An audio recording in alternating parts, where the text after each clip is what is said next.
Ibumbene insimbi yelishumi nakubili ebusuku edolobheni eNew York kucetha-ke kubumbana insimbi yesithupha ekuseni edolobheni iBeijing, kubumbana insimbi yesithupha ekuseni eGaza, kubumbana-ke insimbi yesithupha ekuseni eMbabane eveni laKangwane. Mbukeli nguvusele ngikwamukele ehlelweni Kusile breakfast show ngolwesine tinsuku ti-28 enyangeni yeNdlovulenkulu ngomnyaka wa-2024. Libito lami ngingu-Linton Kule. Sithokoza kakhulu-ke kuvuka nawe ekuseni kunalanga lelamvulela gudi. Namhla-ke kuthiwa wathatha sinkwa wasilephula wabanika wasidlanini ngoba lona ngomtimba wami loyawuhlatshelwa abantu bonke. Wathatha-ke inzebe wabanika wathi nathani lela ingadi yami leyawuchithekela bonke babi. Niyawukwenta lokho ukuba ngikhunjule. Yeke singavuli ilibahla bababane ngoba nale delivery seyengceke le akusasiyo nje ukuthi uyakhuluma nje. So umbusa ngaphezulu. Ngiphathisiwe.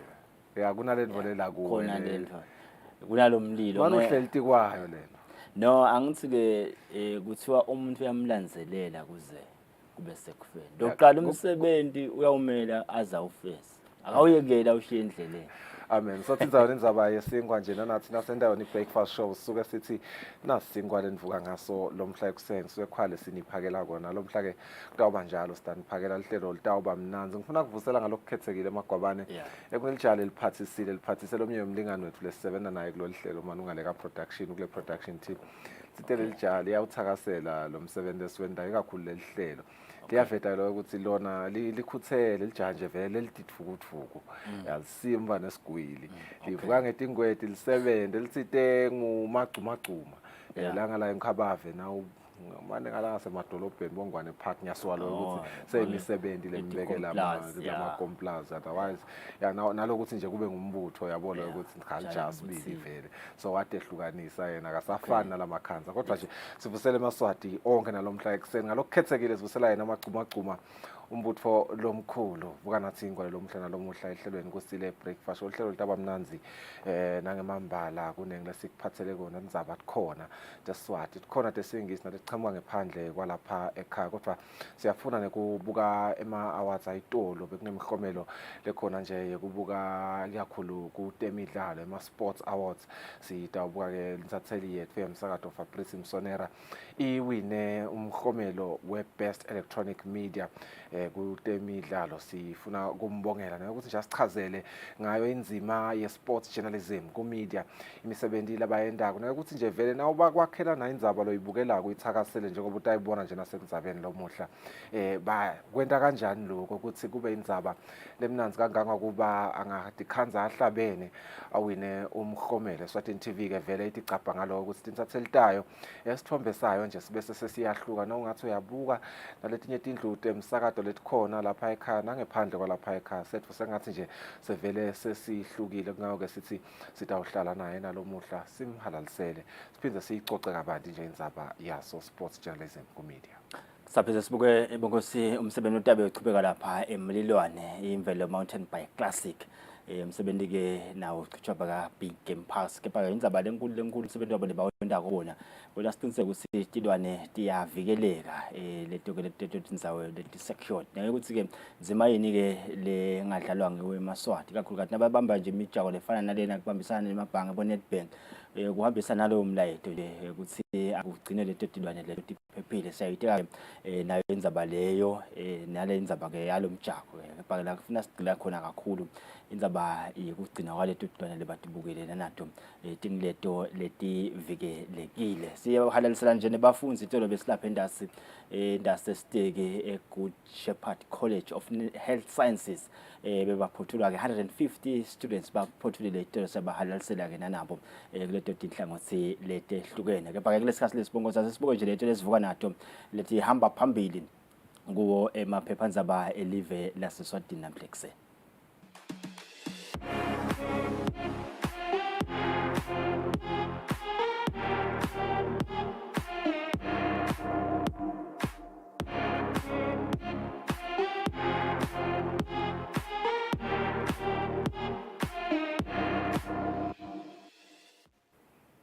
Nebala sitawukhijima sibuke liphephandaba iTimes of Eswatini noma ke Eswatini Times kuyangathi ufuna ukuthini bakhijima ke ngenzaba lethi 200k ICC fish padlock bought for 2 million yeah, senators makes startling allegations bathi kunenkanangana kanangana yona kwangazi ukuthi ibita 200,000 emalangeni leyawuvala leminye iminyango lapha ke hotela la kanokusho lakho lapha ezulwini kuthiwa ke lenkanangana lenigcine seyithengwa ngetigidzi letibili temalangeni.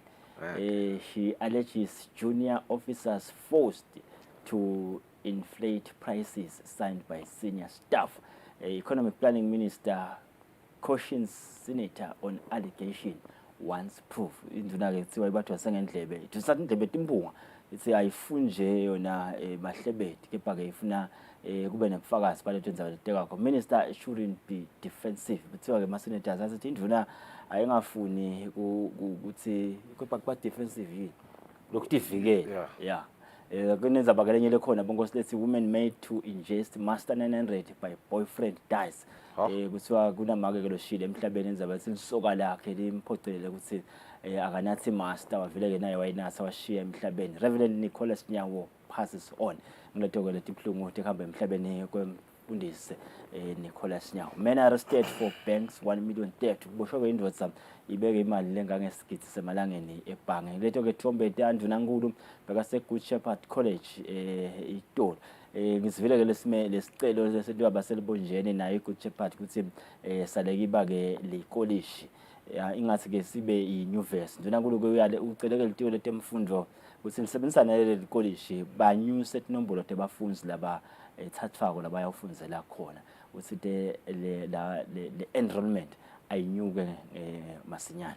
Lingithina insaya lenkulu sangena kulama Easter emaswati akayothandaza nje mbamba na ubuka lama headlines la 15 4 wawo kude ngisho mabi nje on 4 yinye kuphela lenhle kulama headlines lawo na ubuka 200,000 kucukwa bang 2 million kwash boshwa umuntu for 1 million theft shile Reverend Nicholas Nyawo women made to ingest uyatubona letindzaba le ya Reverend Nicholas Nyawo ibhlungu na usenyamela imnanzi nawo kamoya ngoba songale la sonke siphophela kuyakhona ibhlungu la nyamela la sikhona khona kubhlungu kuhamba kwakhe emhlabeni kepha ke nawo kamoya kumnanzi kakhulu.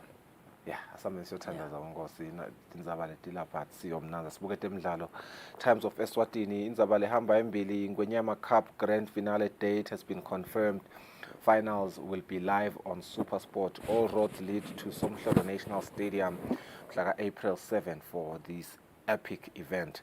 Kunetithombe ke lapho khona kubonakala Ingwenyama Cup chairman Prince Langabeza handing over the kit to Mbabane Swallows general manager Sandile Beyond 2000 Zwane, as well as the team pro Knowledge Ngwenya, while the CEO David Mieni Waga MBA joins them in the kit presentation.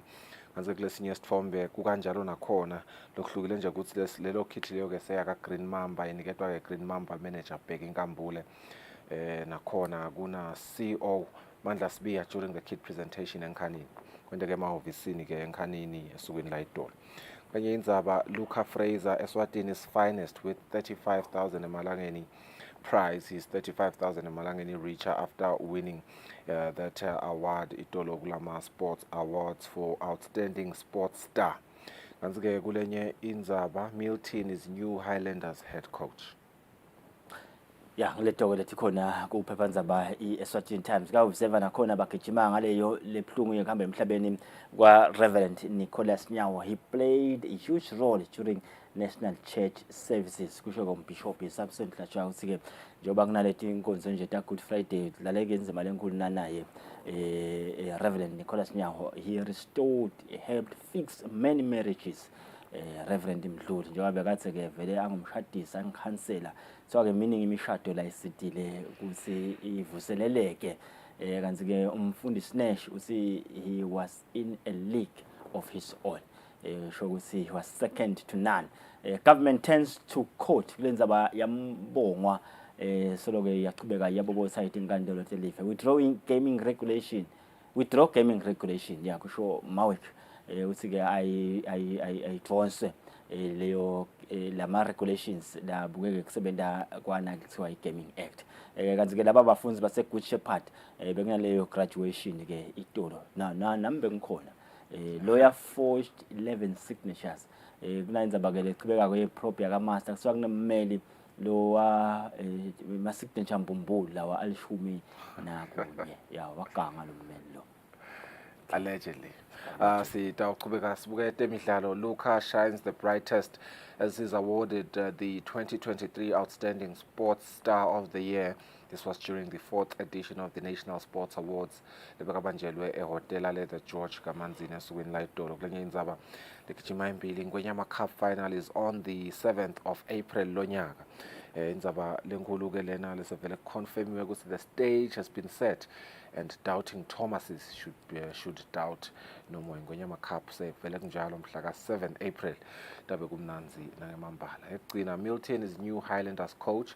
Capital City side Mbabane Highlanders have announced the appointment of Milton Dlamini, the Sango new head coach, effective immediately.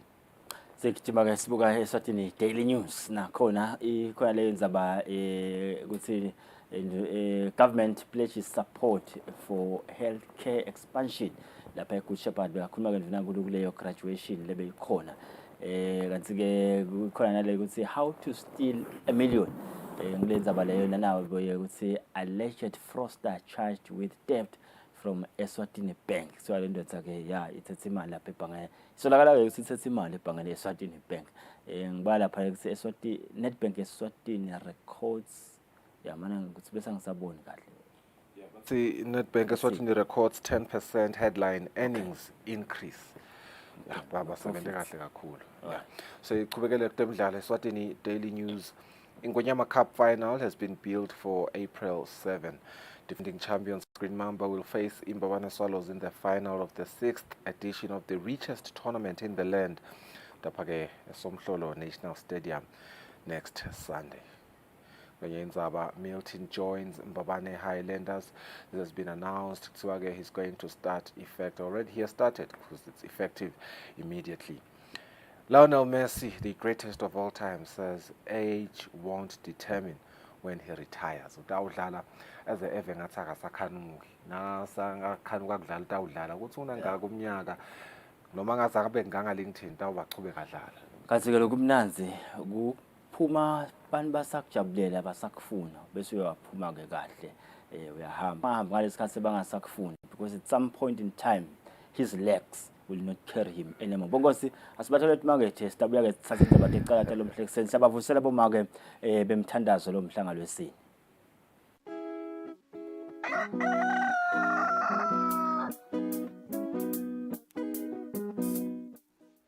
Be sure to catch Business Watch every Wednesday between 2 p.m. to 3 p.m.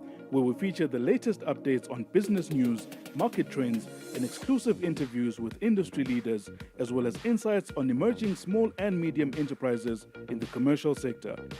Business Watch, your business leader.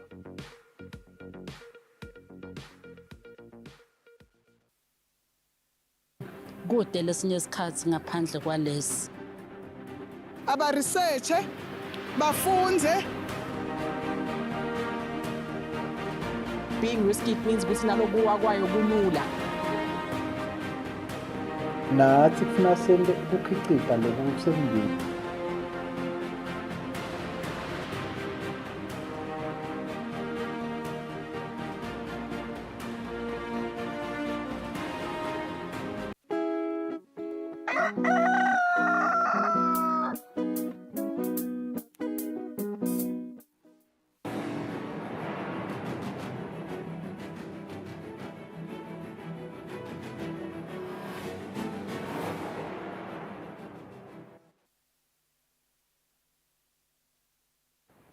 Kwalomhla siphindze sikwamukele ehlelweni sithokotele nadi itindzaba tekucala teSiswati.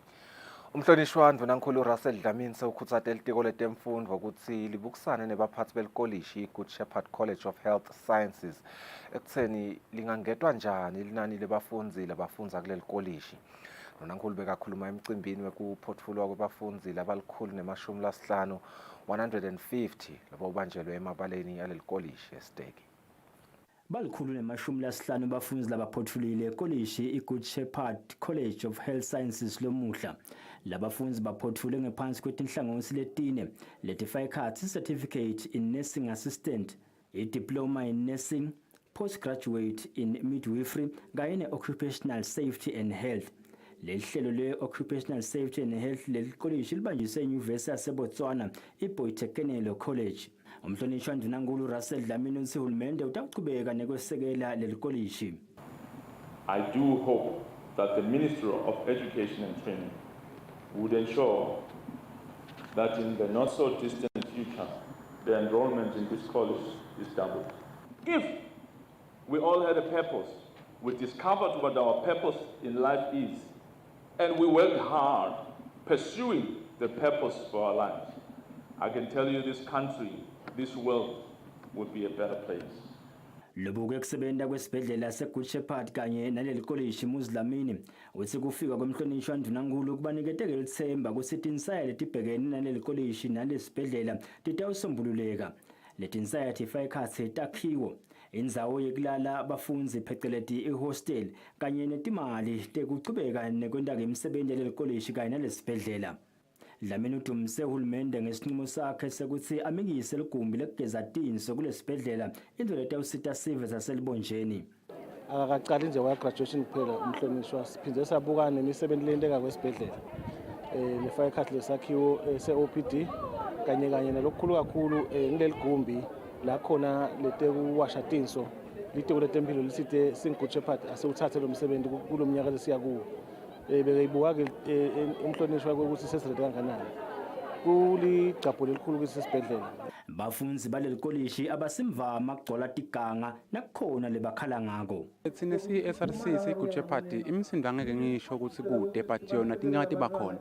Imisindo bese siyakhona ukuthi sikhulumisene ke bese iba ngile phasi lekhulunyiswa kuhlale phasi sikhona ukubukisana nesibafundi nalabo labantu abakhala inkinga khona. Lokhulumele bafundi Chantel Dlamini uthi kubeketela nekutimisela ngiko lokubasitile. The journey has been so hard kepha ke nkulunkulu nabo lecturer betfu nekubambisana kwetfu sebentile shem. Baphothula nje labafundi indvuna yetisebenzi iphila Buthelezi icedza ukukhipha umbiko loveta sithombe sekuthi lenyukile linani lemaswati lede umsebenzi kepha ke lehlile lizinga lebantfu labasha labangasebenzi kuleli.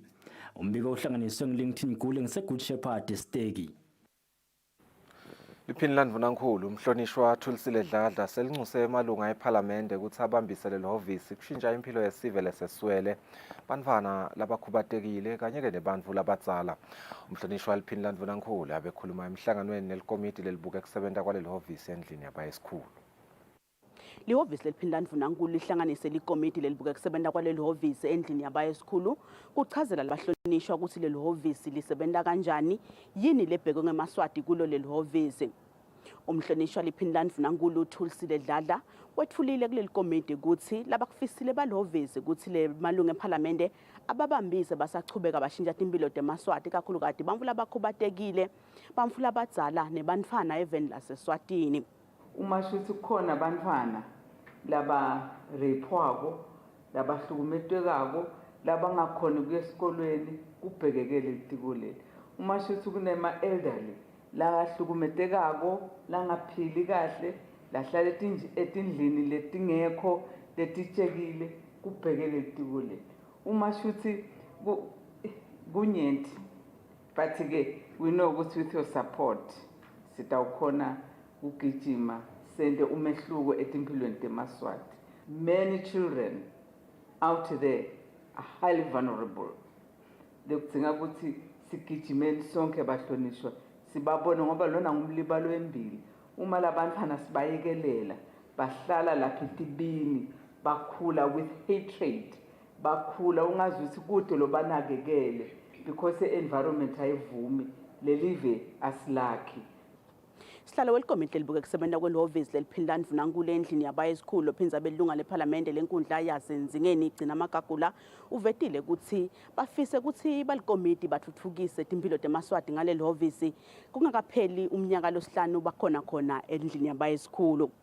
Kunebantfwana labanengi labangakhoni lese bashonelwe badali lese banganabani lesicabanga ukuthi ifuna banakeke kakhulu ngoba bathi khanza sebangenabani emhlabeni bevungathi sebede umuntu but thina njengoba sibatali babo wonke umntwana lokhona nalo ngasanayo umntali nasikhona thina sibatali babo nasetikoleni sivisele lokuthi sibane bafunza labantwana noma bangasenabo labatali bakhona ukuphumela babheke phambili phindze ke kube nalabantu labadzala lesebede lebangabasita siyafisa ukuthi manje labancane labakhona njengoba sesicalile sabona nje mayiwane sekukhona gogolo sayireceiveile indlu lokusho silelitiko la DPM liyagijima.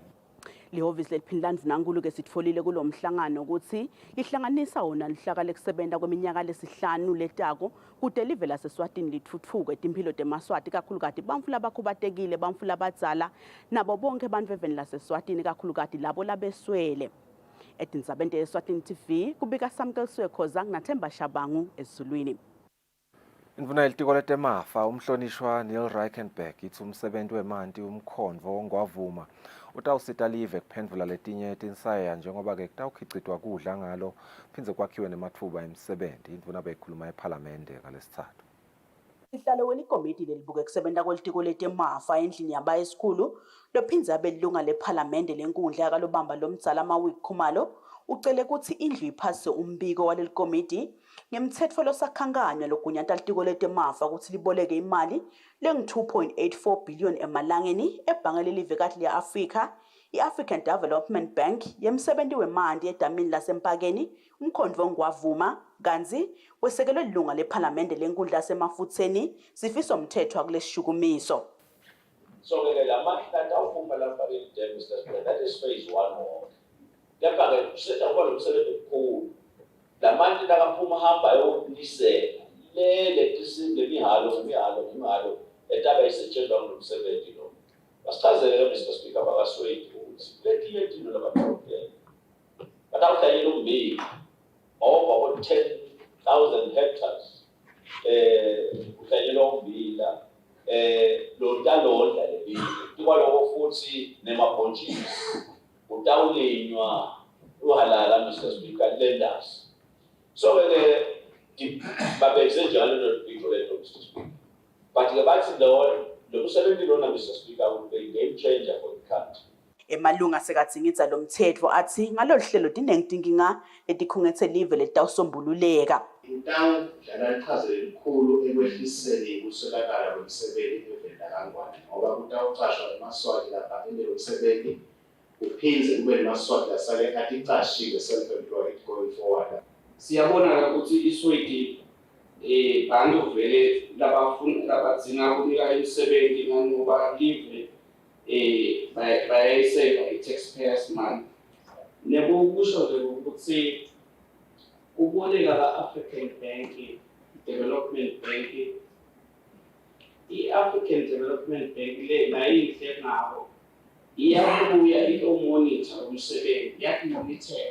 Indvuna yetiko letemafa umhlonishwa Neil Reichenberg ubese ucela indlu yaba esikhulu ukuthi tigucule ibe likomiti lendlu yonke kuphasa lo mthetho wase uyabonga endlini lehloniphekile. As a country we've ever done a project that's going to have as much impact on the lives of Eswatini, especially the poorest of the poor in Eswatini as this project. So I really believe this project has got many phases. It's going to ultimately cost a lot of money, but the bottom line is it's money extremely well spent for every reason. It doesn't matter which angle you look at it. I really believe it's a lovely bank, but return on investment from a taxation point of view, human capital, human upliftment point of view, it just really ticks every box. Indlu yaba esikhulu ke ibese iphasa lo mthetho uhamba netichibelo tawo nembiko welikomiti lelibuke kusebenta kwelitiko letemafa khona endlini yaba esikhulu. Etindzabeni te-Eswatini TV kubika Samkeliswe Khoza naThemba Shabangu ePhalamende. Timphunga tithi litiko letemtsetfo kumele libambe umhlangano lomkhulu uhlanganise bonke labatsindzekako kutemtsetfo nabo babetkhulu kubuketwe imigomo yekutfola ibheyili kanti ke lokhu kuvetwe ngusihlalo walelikomiti lelibuke kusebenta kwelitiko letemtsetfo etimphungeni imphunga Isaac Magagula. Ngesikhathi tichubeka nemsebenti wato welisuku ngalesithathu ekuseni timphunga sihlalo welikomiti lelibuke kusebenta kwelitiko letemtsetfo nemtsetfo sisekelo khona etimphungeni imphunga Isaac Magagula ucele ukuthi timphunga temukele umbiko ukudzingidwa kwembiko wekusebenta kwalelitiko kanye nemaphakelo. Imphunga ke ivetele timphunga ukuthi lelikomiti likhatsatekile ngemigomo yebheyili eveni lokungasho ukuthi baphikisa kusebenta kwetinkantolo telive kanzi wesekelwe imphunga umthwane Nkosi Mphatha. Asingavakali kabi kwangathi sifuna ukungena kuma territories that I would say are offend the tried doctrine of separation of powers, the discretion, the judicial office. Asikho lapho. Asikhulumi as though we naysayers baphikisi ukuthi bani ufana sebenze hamba afike. Sikhuluma in the interest of greater dispensation of justice and the rule of law in the country. Uthi ungathi rights Madam President suspect wona angetulwa abuka ngcono kunewe elundu lapha emgwaqweni. Ibe ne review noma indaba ibuse ibuko lenzaba seyibuka tosike la kuma stakeholders la fanele ngibekise nje the judiciary, the police, the traditional structures worship nalabanye labangakhanza ukuthi ba relevant ubukwe ukuthi kwente kanjani. We are not apportioning and no one is doing so any blame kulomunye is no game blame kulesi show. kahle ngokungcono ukuthi ngihambe ngiyofika indzaba yami kwemthetho kuleyo ukuthi mhlawumbe kwenteke nabo nekwaba ubi yakhuluma ngako move ukuthi khanze ukuthi lapho mob justice ukhanza ukuthi ngelatha ngona kujala ukuthi kujudani ukuthi uhambe uyofika indzaba yena befike kusasa kunento sohleli naye lapha ekhaya ubhadale 5,000 kodwa ibail base 50,000 yini vele bangazithola ibail ngo 5,000. Imphunga sikhuluza benishiba nayo ibekele inkonyana kulendzaba. Lokunye babe bathi wahluka umba waseyaphuma ngaphandle so esuka so ulala lomuntu so yabuka bezivele futhi ukhona uceka la kulanzelela ukuthi uphume ngayicala yakani kwalibheki ukuthi bakhe kungana ngambe sokuba ukulala umuntu wasuka ukuthi ukuthatha nje bebekele Timphunga endlini tivumelene naleli komiti ukuthi hulumende udzinga kuyibuketa lendzaba kude kubade liswati lehlukubetekako. Etindzabeni yeSwatini TV kubika Samuel Swekhoza naThemba Shabangu sisephalamende. Indvuna yetemkebo waphansi nemandla umhlonishwa umfana Nkosi lonkhokhela seyicele ukuthi emanti yongiwe ngoba ligugu futhi ke akuphileki ngaphandle kwawo. Indvuna beyikhuluma emavuso kamanzini uma kugujwa lisuku lwemanti emhlabeni. Sichubulo solonyaka selisuku lwemanti sithi emanti laletha kuthula. Lolo suku lukhuluma ngekubaluleka kwemanti etimpilweni tebantu. Umhlaba wonke ke uyabelana emanti njengoba imifula isuka eveni yewelele kulelinye. Induna yetemcebo waphansi nemandla umhlonishwa umntwana Nkosi lonkhokhela ikhuluma emcimbini lapho bekugujwa khona lolu suku ithi emanti abalulekile kumele ongiwe alondolodwe. Ithi tive diyalwa tibange emanti kungako lesicubulo solonyaka sibalulekile. When water is scarce, tensions can arise between communities and countries. Hence, equitable sharing of water resources is critical to promote peace. Induna yethina laseSwatini ke labelana emanti nelive leMozambique neleSouth Africa lapho khona banedivumelwano tekwabelana wona ke emanti uthi emanti amcoka etimpilweni tebantu. Meya welidolobha lakaManzini noZipho Gametse uthi nasedolobheni kaManzini lithonsi lemanti lisho into lenkulu. Kukahle na ukuthi sonke sila edolobheni kaManzini nemacenzelo ukuthi babe nawo emanti baphindze babe nawo nje sonke senele kubede labawathola kakhulu kubede nalabatawuthola kancane. So for lidolobha lakaManzini kuyimvo kodwa lenkulu. Umphathi wesifundza sakaManzini Chief Gija naye uyacizelela ekongiweni kwemanti. Labo labahlala ngasemakhaya lapho kusede khona lamanti empompi la siwajwayele aka water services. Sithi ke asikhuthate lokuthi singene ingwenyama ikhiphile timali ikhiphe tikims eMaswati philani kahle philani ngekuphepha indani tikim temanti uyaphuma uhulumende asende tikim temanti emanti advonswe abekwe kahle siwathole ngetimpompi sisibantu abakhuthate lokho bafake timali kuze sitokhola sithole amandla empilo ahlanzekile. Bangetulu kwetigitsigitsi letimbili bantfu labeyite emanti lahlobile emhlabeni wonke jikelele. Etindzabeni ngeNgiyani Msibingina Bheki Mazibuko eMavuso.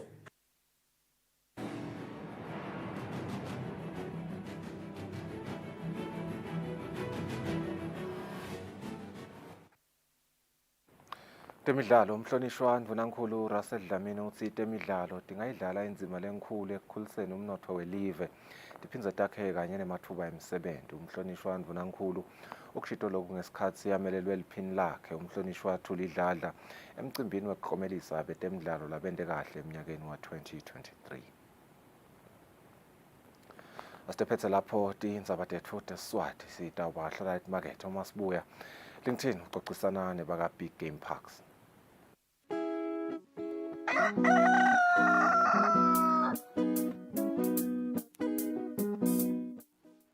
Be sure to catch Business Watch every Wednesday between 2 p.m. to 3 p.m. where we feature the latest updates on business news, market trends, and exclusive interviews with industry leaders, as well as insights on emerging small and medium enterprises in the commercial sector. Business Watch, your business leader.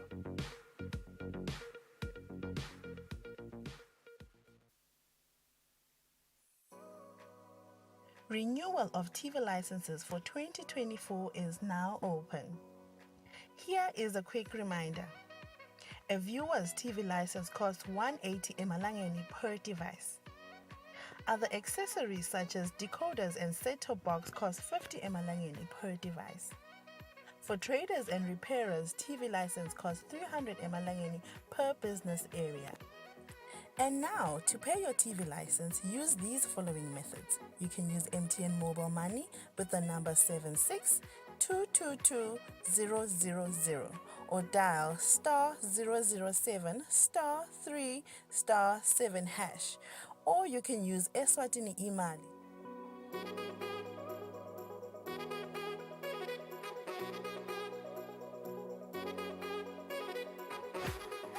And you can pay our TV license at any post office in the country. Another option is you can use any NetBank branch using our TV license account number 1199004337. Don't forget, when paying for your viewer's TV license, reference with your PIN at all times. And when paying for a retailer TV license, reference with your TIN at all times.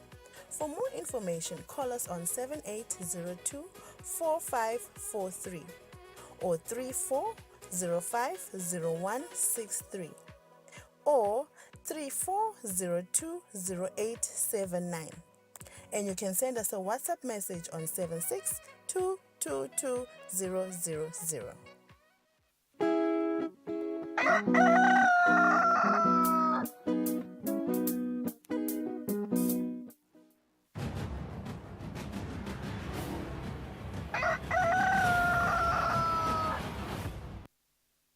Bukela nguvusele ngwamukele nasenza kulela umsakazo wakho ngumsakazo Thithombe Eswatini TV sehlelweni Kusile breakfast show ngalesine ekseni msuku bongosi lwaboma ke bentsaba boma ke bemthandaza njoba lisamvulela lapha ePhasikeni kepha ke sifuna kutsheka nathi indzaba te imvelo mountain bike classic tabeke banjwe lapha eMlilwane. Ngikhumbula nami lokwangisesengale ngithunywa ngale kule temidlalo bengi attenda ke le race lena ngenyanga ya June.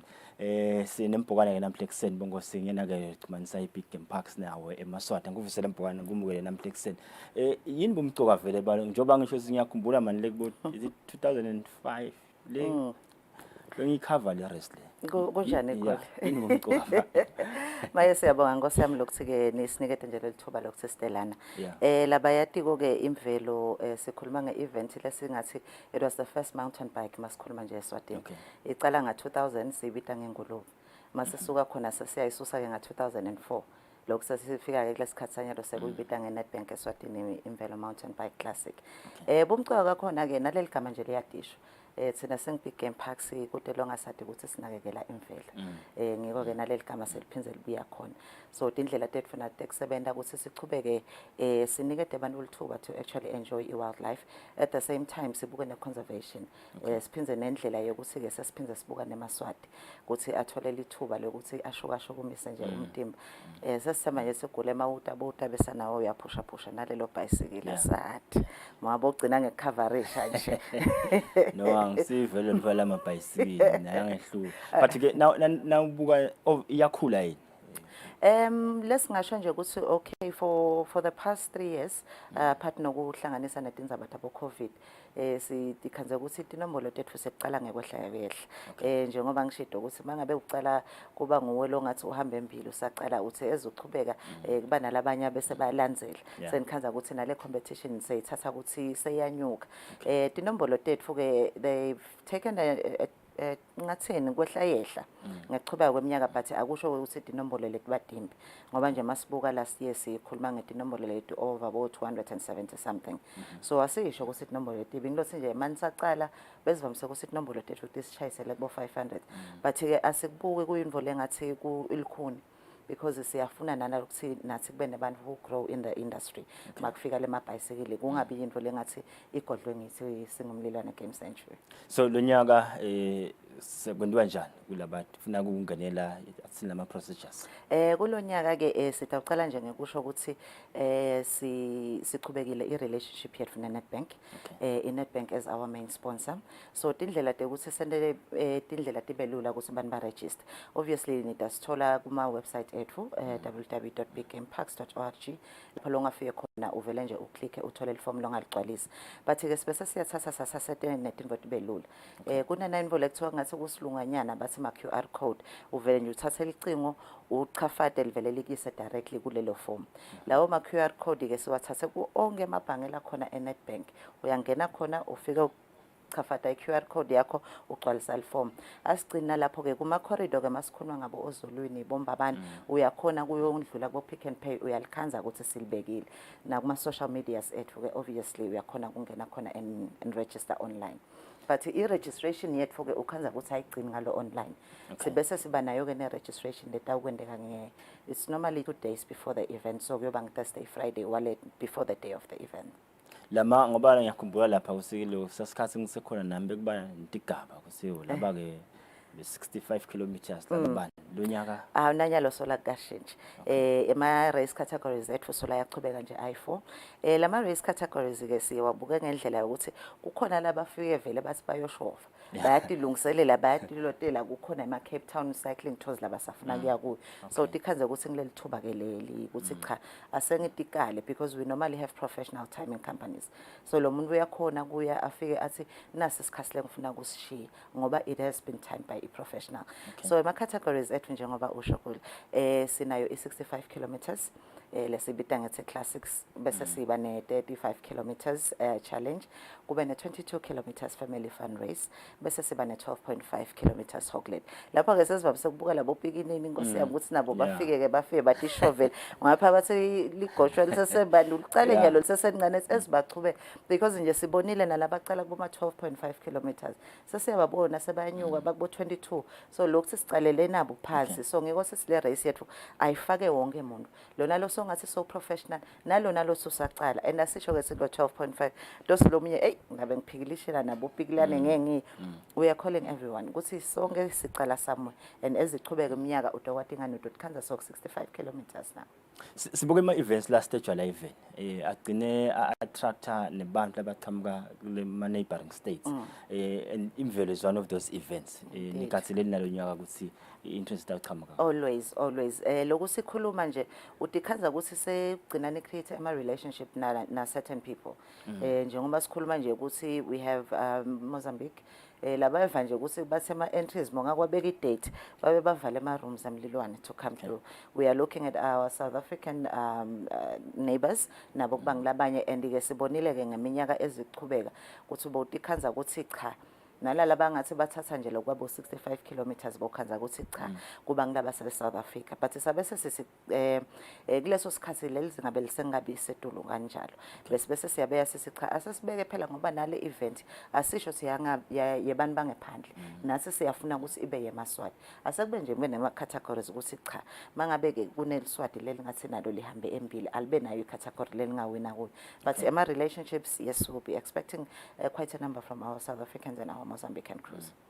Boko sistekenza ba Imvelo Mountain Bike Classic ya isekelwa ke ba se Nedbank kusatha kona eMaswati ukuthi akavele ke labo labanale ntshisekelo labathanzelako nje lokushova lamabhayisikili bavele ke bendlela lokufanele kuze sibathe bayingcenye nalo sinje tawuhlala lokusinalo sekunanabo high angase ayasita lamabhayisikili lokela la high ngifuna ngelenza ba ekuthenini kuphinze kube lithuba lekuhambisa lama messages silwane ne kuthiwa yini tingelwa kwetilwane ngalokungekho emthethweni la ivele yabe kusese inkinga yinvele la Eswatini tingelwa kwetilwane sekufika kithi sibe nenhlanhla ukuthi makufika kubantu be conservation sithole kakhulu ama sponsors ukuthi abantu bethu bahambe for training so sidikhaza ukuthi masikhuluma ngema rangers ethu sikhuluma ngebantu who are well informed, but ke akugcini ngaloko ngoba sidawukhuluma thina sihambe siyofunza khona seng-big game parks, but mangabe kudele awareness kulabantu labahlala endzaweni lesingathi maybe basemlilwane, so sibe nalenhlanhla yokuthi lama events lawo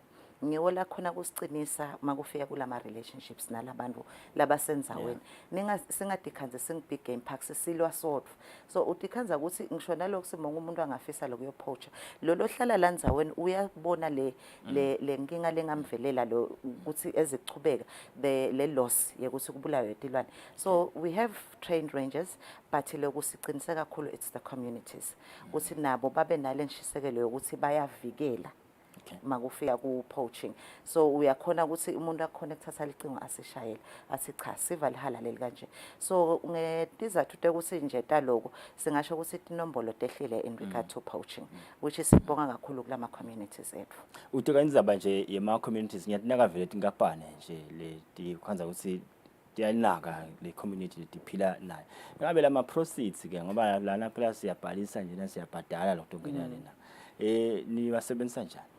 Ema proceeds ethu ke masingaqala nje sisho ukuthi Imvelo Mountain Bike Classic akusiyo ukuthi event yokuthi sifuna kwendi profit, it's a community project. Le mali le injectwa from our sponsors, our main sponsors, the registrations, the entries, everything. Kubese ke uyahlala big game parks or allocate a project lesibona ukuthi itawusita i-community leseceleni kwethu. Njenganyalo nje sibuya kulomnyaka lophelile besisebenzisa nebuhle belizulu. Buhle belizulu sibasitile ukuthi babe nelithanga lelithatha I think 1 million liters of water if I'm not mistaken yokuthi i-distribute ku-community that is around them clean water, so wonke lama procedures vele umuntu utawubuta athi bese nendaba cha we always try as much as we can ukuthi ngisho mangabe sesena le project sibe nayo immediate just so that man badobona, but yonke imali we always try ukuthi ayisite i-community that is around us. It cannot be a huge project because sivamse kuthatha ukuthi sifuna kwenda mangabe kune project lesiyendako njengalena nje we had to inject if I'm not mistaken 150,000 when it came to Prof to come in there bobana leba ngabe kungena sicelo noma ngini identify problem.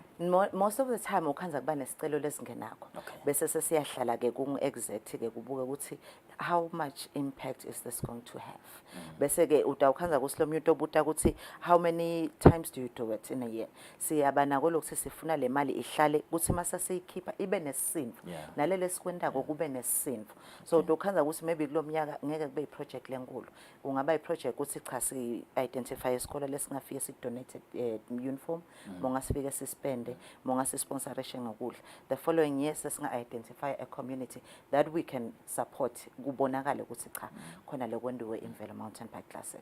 Ngiphize ngibuke khona nakunale misebenzi lela nje kanza silabanye bayabhuka lapha but abakedeli le race but bedele nje kuphuma umndeni yabukela yasho ngiyakubuka bachaza ngesingisi basithi family outing that speaks to domestic tourism abantu basuka le kuboplane bedengala and how much impact does it have ku tourism nje in this country? Uqinisile ngaloko baba, uqinisile, because we always try and say utothi lo munye, okay, since mina I'm not a cyclist, shothi I'm not invited ukuthi ngithi. Cha, aloko asikusho njalo. Ngoba what we try and do sivamise kwenda kusukube event leta ukhetherisha for everyone. Kuthi sithi wonke umuntu akede. We are not closing off any of our facilities kusuthi awusima ufikile. Sekuthiwa nje sesibuka bemabhayisikili. Bemabhayisikili ukhanza kusutota nebantwana utanemndeni mfati bangani bayafuna ukuthi siyati ukuthi Mlilwane kunetindzawo tekbraya, kunetindzawo tekuswim, kune-restaurant, kunema-curio shop. Singakhona yini ukuthi even if it's on the day asikavale magede ethu bantu sisathi abed. And ngeke sithi nakhona igcina ngaku-domestic tourism. Uyakhanza ukuthi thina sithute nabo cishe sithutwe nabo Mozambique. Kuthi they do sometimes umuntu adrive nje asi let me just go spend a day eMlilwane ngidle ngiphinze ngidrive back. So it does have a great impact makufika ku tourism. Tinombolo tethu tiyehla. Nakhona ke lokuthi tize tinyuke during that time. We try and create an environment letaba user friendly. Ukuthi sibeka wona ama-jumping castle for bantwana, sibeke ema-stalls for umuntu makafisa, okay, I just want to relax. Tawukhanza ama-stalls where they can buy ama-drinks langathi sebantu labadzala, or they can just sit down batibrayele. So it becomes an event for everyone, domestic or you are either coming regional. So it has a very great impact when it comes to tourism. Nembala bongosi akusimsebenzi uyetiguli todwa lo. Wonke nje umuntu angalithola lithuba nakanaso isikhathi ukuthi aye kulomsebenzi lona kusho ukuthi kufanele kube bantu kanjani. Let's talk to is safety yalama cyclists ezahamba lapha. Ngoba ngiyabona indayekazane lapha eMlilwane. Nicaphela kanganani ke kuphepha kwabo labantu bashova lamabhayisikili? Lapho ke lesingakusho ukuthi before the show or the event iqala kuba nawo ema rules la niketwa ema cyclists ethu. Siba nako lokuchaza ukuthi vele ngoba sicyclisha reserve. Siyacela ukuthi umuntu usisi animal has a right of way. Please respect the animals. Silwane siba nako ukuthi sita attack mangabe siva ngase si threatened. That's why naleti nombolo tethu ukhanza ukuthi siyadehlisa. Dingakhanzi naleti lwane ukuthi setiya overwhelm when you have a lot of cyclists. And on top of that, when it comes to security, siba nema marshals on the routes, banlaba cyclisha khona, which are normally our guys who have been trained in regard to Tilwane. So ukhanza ukuthi let's say to come from bantu that have been placed on those routes, and then bese sesithemba ukuthi masibeke lama rules to our cyclists, they actually respect that. Silwane sivamise ukufuna ku attacker if you feel threatened, as much as umuntu mangabe utiva ngathi nawe so sengotini utaw attack. And ke lenza lesiyendela kuyo akusiye ukuthi utothola tilwane letinkulu, tilwane lesebajwayele bantu. So they do understand bantu who are cycling because of the different events or the different activities lo atholako eMlilwane. So is safety, we can never say 100% guaranteed, but singasho ukuthi we try our best to make sure ukuthi bantu baphephile. Nembala nivala nini ngoba siyebo kona sesingenile la ku festival ke jaba sekhona labantu there's no hurry in this country. Mfundo masekuvaliwa safuna kuphinze kuncane ukuthi asingivuleleni ngifuna kubalisa. And ukhaza ukuthi lokho ke kuyendeka athi ama entries ethu nje siwavulile mhla ka 11 March if I'm not mistaken. Uyothi mase kufika ngoba le event yethu itabe yendeka mhla ka 8 June. Mase kungulo 8 June sekukhona ke vele lo sovela uyanqonqotha ukuthi hey ngikhumbuleni. So I registration yethu nje ngoba sisho ukuthi inyalo seyivuliwe.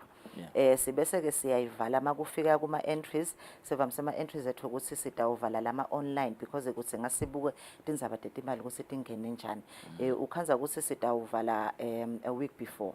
Bese ke sesiba nayo le registration mangabe tinombolo tethu atikafiki kulele sikubukile. Sesingasho ke ukuthi bantu ungeta uyo register ku that Thursday before lo mhla ka 8. So ungeta uto register mangabe sikhala sisekhona. Siyayivala I online entries but siba mangabe tikhala tfulekile.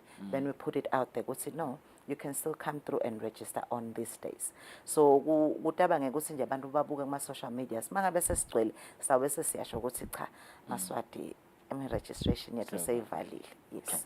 Because labanye lebesi ngibagatsile la ukuthi bafike belibhangelayo eNetbank njengoba ngibona abanalo mshado nalaba be Big Game Parks ukuthi kube nalo njako lo wale imvelo mountain bike classic nase bakhona start bafaka nanabo stovalo ukuthi ingabe yinele bakubona kumcolo sabathi matanise. Yeah, let me just speak to that relationship Nedbank. How has it been thus far? It has been amazing. Ngicabanga ukuthi lokho ngingabonakala ukuthi njengoba sisho ukuthi saqala siyingulube nga-2000 lapho besasebenzisana ne-Rotary, but iNedbank was still part of that. Sathi mase sesiyahluka sengumlilwane nga-2004 yaqhubeka nathi. So seningambona ukuthi lo mshado eziqhubeke lokho sikhona lokho siphinde sihlale la gqule sho sicha basiphethe kahle baka Nedbank. Siyathemba nje ukuthi nalo mnyaka last year besibuka I think bebasiphe nje imali lenga nga 250,000. Sesawubuka nje ukuthi nathi sicela celile phela ukuthi hawo abamane bazamazame sesawuva ngabo lamhla ukuthi cha buhambe njani, but nje bashida ukuthi cha sitaqhubeka i-relationship yethu. It has worked for both of us. Nathi kuba aligned with such a big bank, and nabo ukhanza ukuthi align ukuthi cha mase kubuka ku align ne organization that is well within taking care of wildlife conservation, of culture. It has worked in our favor. I'm hoping they'll say the same thing nabo mabasala, but it's in as Mlilwana Game Sanctuary the relationship has been quite good, and is we're looking ukuthi as isiqhubeka will continue and make it even bigger as iminyaka iqhubeka. Kukhona lothu angikubutele ukuthi why June? Mawutawubuta kule at some point sike saba nayo ke le event imvelo. Sathi khanza ukuthi I think bese sibe nabo 2 years singabi nayo. Sathi cha siyayifuna, sathi sizeyibeka ku September. Hey, suppose sashonela ama cyclists ethu because of how hot it is. So nyalo masibeke nga June sisuke sibuka ukuthi it's winter time. So letikhathi njengoba nje mangabe khona lebebaya bebade ukuthi tikhathi sethu ticala ngabo ma 8 isitawukhona ukuthi le face race which is normally the longest ngiyo le leto tawuthatha isikhathi by the time baqetha nalokushisa kusengabi ngiyendi ngaleyo ndlela. Abuye ama cyclists ethu asinaleso sikhathi asibavumele. Can we actually make it even earlier? So kulomnyaka tikhathi tethu setisukile sathi shifter back kuthi nje i65 kilometers sasibuka ukuthi siwa nga7:30 kuthi lo muntu we hoping even by the time afika lelanga litobe selingashise kakhulu. So that's why we have actually put it around June. It is because of the weather ngoba kuyashisa. Okay. Ngiyashisa le hayi kudlala, but ke ngekubuka kwethu ngalokushisa kwakhona. That's why we find ourselves ukuthi we are looking for ama sponsors ethu akagcine even from Nedbank. Ama sponsors ethu ukuqhamuka kuma logistics. Ma logistics esikhuluma ngema water point ukuthi sithi umuntu akangashoni ngephandle sitambekela ema stations where they can actually refill and drink water. Baphinze babise tinswayi bayothola emazambane. So we have different water points. At the current moment we're looking at 6. We're hoping ukuthi will actually up that numbers. So yeah, ngikosibeka around winter ngilokushisa. Lembala sevakele ke bonkosi ukuthi ngoba ngiyade sibutelweni lombutelo ukuthi why June. Kepha ke sekuvakele ukuthi kubalekala ukushisa ngale nasekucala infasahlobo esingeneke ehlobo kungasibukahle ngala noma kuneni kwindla nalobusika. Bonkosi bekungilambhokane asichazathela nje ukuthi umsebenzi wayo imvelo mountain bike classic ngomnyaka wa 2024.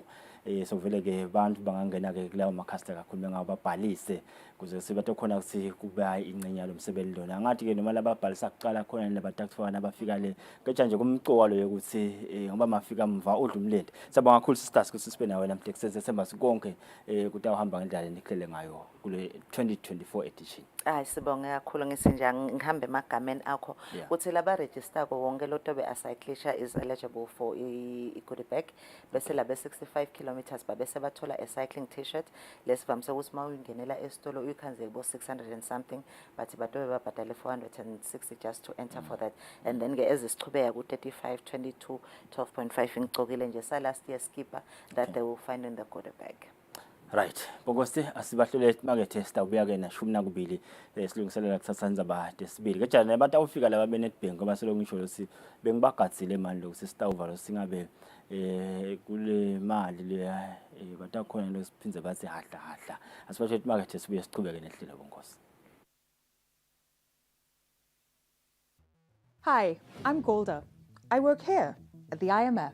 Our aim is to provide the best possible advice on economic policy to our member countries, helping them to create conditions so everyone prospers from economic growth.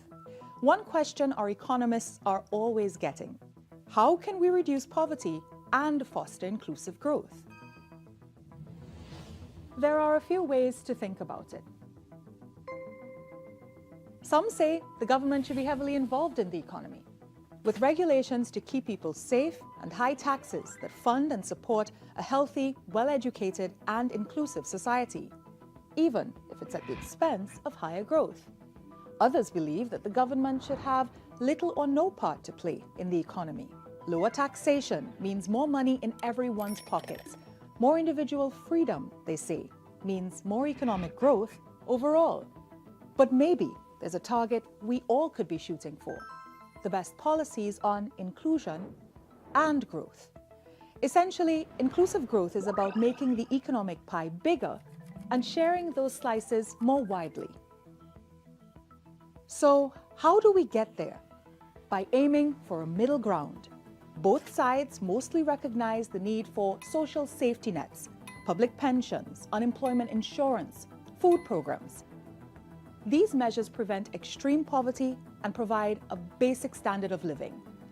At the IMF, inclusive growth is central to our work because reducing poverty is in everyone's interest. Part of having a free and equitable society is ensuring we all benefit from its growth, no matter who we are. And it's not just about creating a fair and equal chance to succeed for individuals, regions, or countries. It's about distributing growth fairly for future generations too. Overall, inclusive growth is based on the idea that wealth creation, economic freedom, and equal opportunity can and should coexist.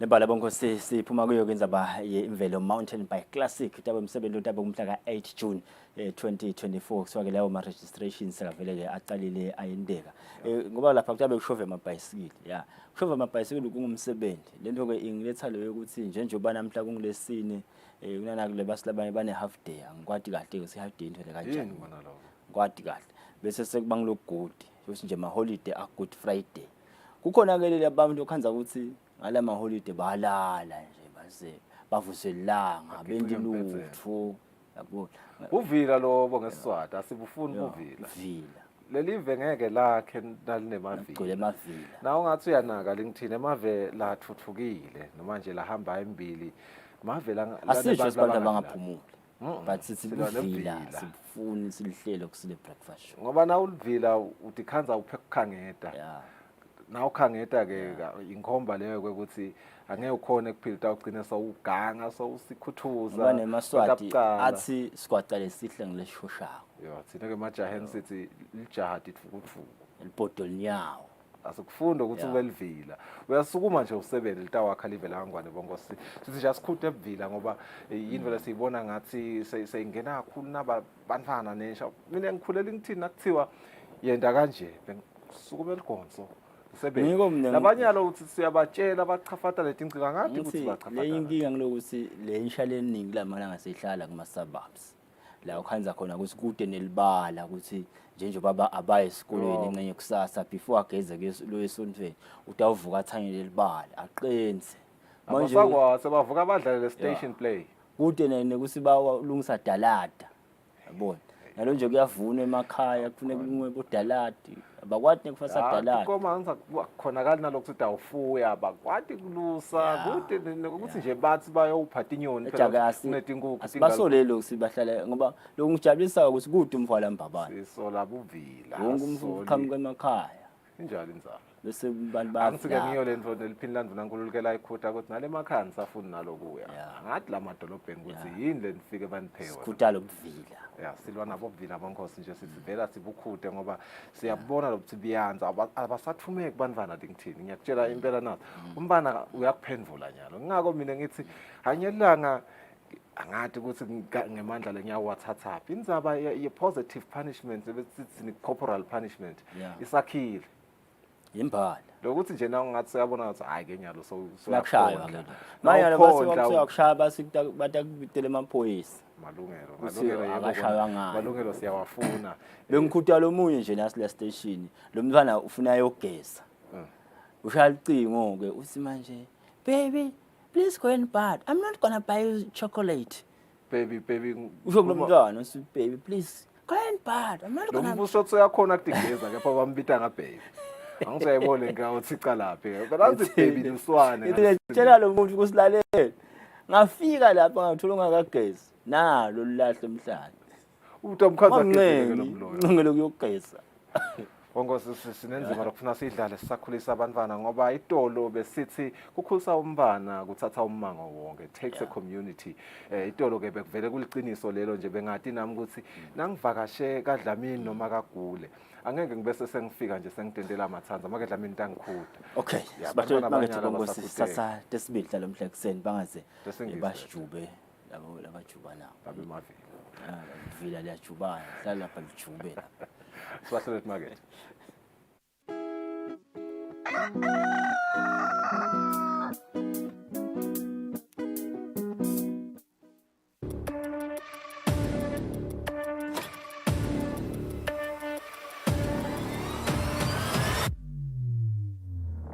Ujala masoda mahle kunathi lesa. Sabatandi ukuthi njengalokho sivile sive sikhulume.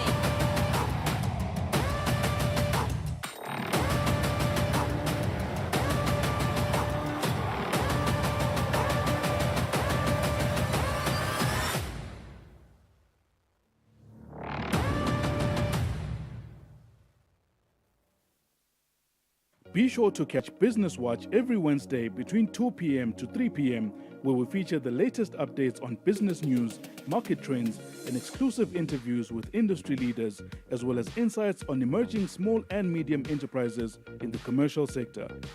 Business Watch, your business leader.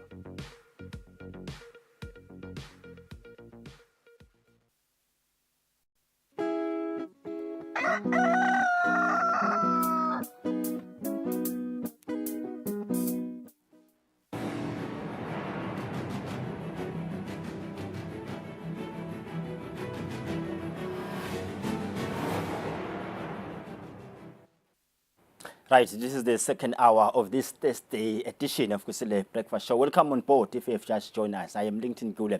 Many thanks for joining us. The Honorable Prime Minister, His Excellency Russell Dlamini, has encouraged the Minister of Education and the Good Shepherd College of Health Sciences to increase the number of students who enroll at the college. The Prime Minister said this during the graduation ceremony of 150 graduates at Good Shepherd College in Stegi. 150 students graduated today at the Good Shepherd College of Nursing under 4 programs, which include Certificate in Nursing Assistant, Diploma in Nursing, Postgraduate in Midwifery, and Diploma in Occupational Health and Safety. The event was graced by the Prime Minister, His Excellency Russell Dlamini, who encouraged the Minister of Education to ensure that the number of students who enroll at the college increases. I do hope that the Ministry of Education and Training would ensure that in the not so distant future, the enrollment in this college is doubled. If we all had a purpose, we discovered what our purpose in life is, and we worked hard pursuing the purpose for our lives, I can tell you this country, this world would be a better place. The Chief Executive Officer, Muzi Dlamini, says the presence of the Prime Minister will solve the challenges that they have as an institution, which include infrastructure challenges, hostels, and financial challenges, amongst others. Akaqali nje graduation kuphela umhlonishwa siphinde sabuka nemisebenzi lenteka kwesibhedlela lefaka ikhathi lesakhiwo se-OPD kanye nalokukhulu kakhulu ngileli gumbi la khona letekuwasha tinso litiko letempilo lisithe singu Shepherd asewuthathe lo msebenzi kulomnyaka lesiya kuwo beyibuka ke umhlonishwa ukuthi sesizele kanganani kulicapho lelikhulu kwesibhedlela. Good Shepherd College students are seldom seen in the streets when they have grievances, unlike their peers from other colleges or universities. Thina si-SRC si-Good Shepherd imisindo angeke ngisho ukuthi kude but yona tingati bakhona imisindo bese siyakhona ukuthi sikhulumisene-ke bese ibanga lephasi lekhulunyiswako sihlale phasi sikhona ukubukisana sibafundzi nalabo labantu abakhala inkinga khona. Speaking on behalf of the graduates was Chantel Dlamini, who attributed their achievement to dedication and discipline. The journey has been so hard, kepha-ke nkulunkulu nabo lecturer betfu nekubambisana kwetfu sebentile shem. The students graduate days after the Minister of Labour and Social Security had released the results of the Labour Force Survey of 2023. Reporting for Eswatini TV News, I'm Lincoln Gule in Sitegi. The Honourable Deputy Prime Minister Kusile has asked for the support of members of Parliament to improve the welfare of the vulnerable in Eswatini. The Deputy Prime Minister was speaking during a presentation meeting for her office portfolio committee in the House of Assembly. The Deputy Prime Minister's office on Wednesday hosted a day meeting with portfolio committee members from the House of Assembly, laying down the mandate and works of the Deputy Prime Minister's office. The Honourable Deputy Prime Minister Kusile says to achieve sustainable development for all in Eswatini, the office of the Deputy Prime Minister needs support from the honourable members of Parliament. Umashuthi khona bantwana laba repwako laba hlukumetekako laba ngakhona kuya esikolweni kubhekekele litiko leli. Umashuthi kunema elderly la hlukumetekako la ngaphili kahle lahlala etindlini letingekho letitshekile kubhekele litiko leli.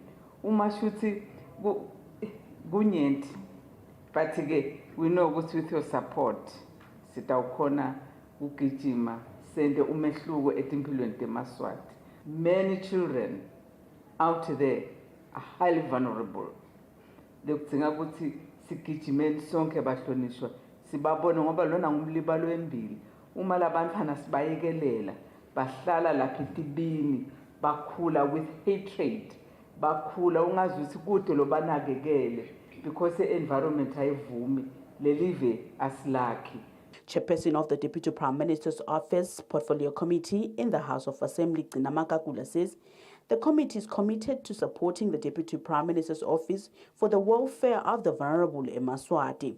Kunebantwana labanengi labangakhoni laba lese bashonele badali lese banganabani lesicabanga ukuthi ifuna banakeke kakhulu ngoba bathi khanza sebangenabani emhlabeni bevungathi sebede umuntu participants njengoba sibatali babo wonke umntwana lokhona nalongasanayo umntali nasikhona thina sibatali babo nasetikoleni sifisele lokuthi sibane bafunza labantwana noma bangasenabo labatali bakhona kumele babheke phambili phinze ke kube nalabantu labadzala lesebede lebangabasita siyafisa ukuthi manje labancane labakhona njengoba sesicalile sabona nje mayiwane sekukhona gogolo sayireceiveile indlu lokusho silelitiko la DPM liyakhe. The Deputy Prime Minister's Office is currently drafting a 5-year strategic plan. Reporting for Eswatini TV News, I'm Samgal Siwekoza with Temba Shabangu, Ezulwini. The Minister for Finance, Neil Reckenberg, says the Mkhondvo Ngwavuma water project will help address socio-economic issues faced by the kingdom, including food insecurity and unemployment. The minister was speaking in the House of Assembly yesterday. The chairperson of the Ministry of Finance Portfolio Committee, who is also Lobamba Lomtsala Member of Parliament, Mawik Kumalo, seconded by Mafutini Member of Parliament Sabelo Mtsetwa, moved that the Honourable House adopts the committee's report on the African Development Bank Mkhondvo Ngwavuma Water Augmentation Program Phase 1, Loan Bill of 2024. So that is phase 1 more. La manje nakaphuma hamba yokunisela lemihalo etaba isetshenzwa ngomsebenzi lo basichazele Mr Speaker bakaswethu ukuthi letinye izinto labathobela batawuhlanyela ummbila over 10,000 hectares uhlanyela ummbila lontalonda lebili kwaloko futhi nemabhontshisi utawulinywa uhalala Mr Speaker lenders. So the babese njalo nolibiko leto Mr Speaker. But bathi lo msebenzi lona Mr Speaker will be a game changer for the country.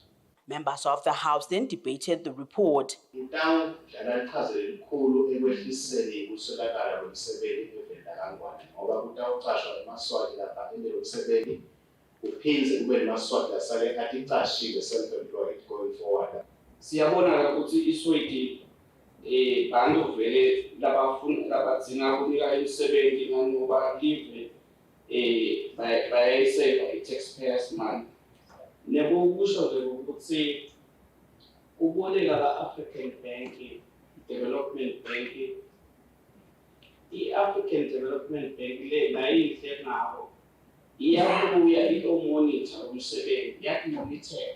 The Honorable Minister of Finance, Neil Rickenberg, moved that the Honorable House constitute itself into a committee of the whole House to pass and consider the bill and made his comments. I think as a country, we've ever done a project that's going to have as much impact on the lives of the Eswatini, especially the poorest of the poor in Eswatini, as this project. So I really believe this project has got many phases. So it ultimately costs a lot of money, but the bottom line is it's money extremely well spent for every reason. It doesn't matter which angle you look at it. I really believe it's a lovely bank. But return on investment from a taxation point of view, human capital, human upliftment point of view, it just really ticks every box. The House of Assembly then adopted the African Development Bank Mkhondlo Ngwavuma Water Augmentation Program Phase 1B Loan Bill of 2024 with amendments. Reporting for Eswatini TV News, I'm Samka Suekoza with Temba Shabango, Parliament. Senate says there is a need for government to host an indaba with stakeholders on the review of bail order regulations. This was said by the Minister of Justice Portfolio Committee Chairperson, Senator Isaac Makakula. When the Senate convened for parliamentary work on Wednesday morning, the Minister of Justice Portfolio Committee Chairperson, Senator Isaac Makakula, tabled the committee's report on the debate of the ministry's performance, where he asked the ministry to review the bail order regulations, and he was seconded by Senator Chief Mphatwa on the motion. Asingavakali kabi kwangathi sifuna ukungena kuma territories that awuthi offend the tried doctrine of separation of powers, nema discretion ema judicial office asikho lapho. Asikhulumi as though we naysayers baphikisi ukuthi bani ufana sebenze hamba afike. Sikhuluma in the interest of greater dispensation of justice and the rule of law in the country. Ukuthi ungathi rights, Madam President, suspect wona angetulwa abuka ngcono kunewe elundu lapha emgwaqweni. Kube ne-review noma indaba ibuse ibuko lenzaba seyibuko tosi ke la kuma stakeholders la fanele ngibekise nje the judiciary, the police, the traditional structures bukoshif nalabanye labangakhanza bese ba relevant ubukwe ukuthi kwente kanjani. We are not apportioning, and no one is doing so, any blame kulomunye is no game blame kule show. Kahle ngokungcono ukuthi ngihambe ngiyofika indzaba yami yemthetho kuleyo ukuthi mhlambe kwenteke nabo njengoba ubi yakume ngako move ngalo isikhathi sokwenta lapho mob justice ukhanda ukuthi the last time kona kujala ukuthi ududani ukuthi hambe uyofika indzaba yena befike kusasa kunento sohleli naye lapha ekhaya ubhadale 5,000 kodwa ibail bathi 50,000 yini vele bangathola ibail ngo 5,000. Senator Chief Zabeni Shiba debated the motion.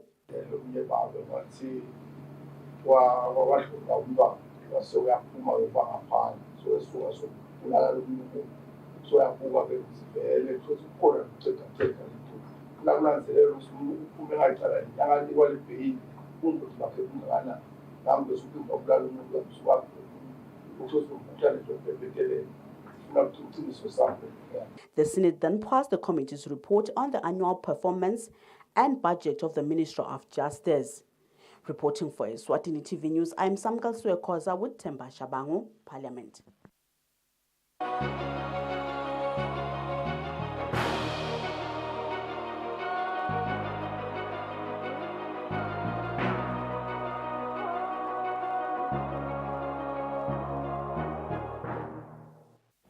Now moving further afield, Lebanon's Hezbollah said it launched dozens of rockets at Kiryat Shmona, an Israeli town over the border, early on Wednesday in response to deadly Israeli strikes on the village of Hebarieha in southern Lebanon a day earlier.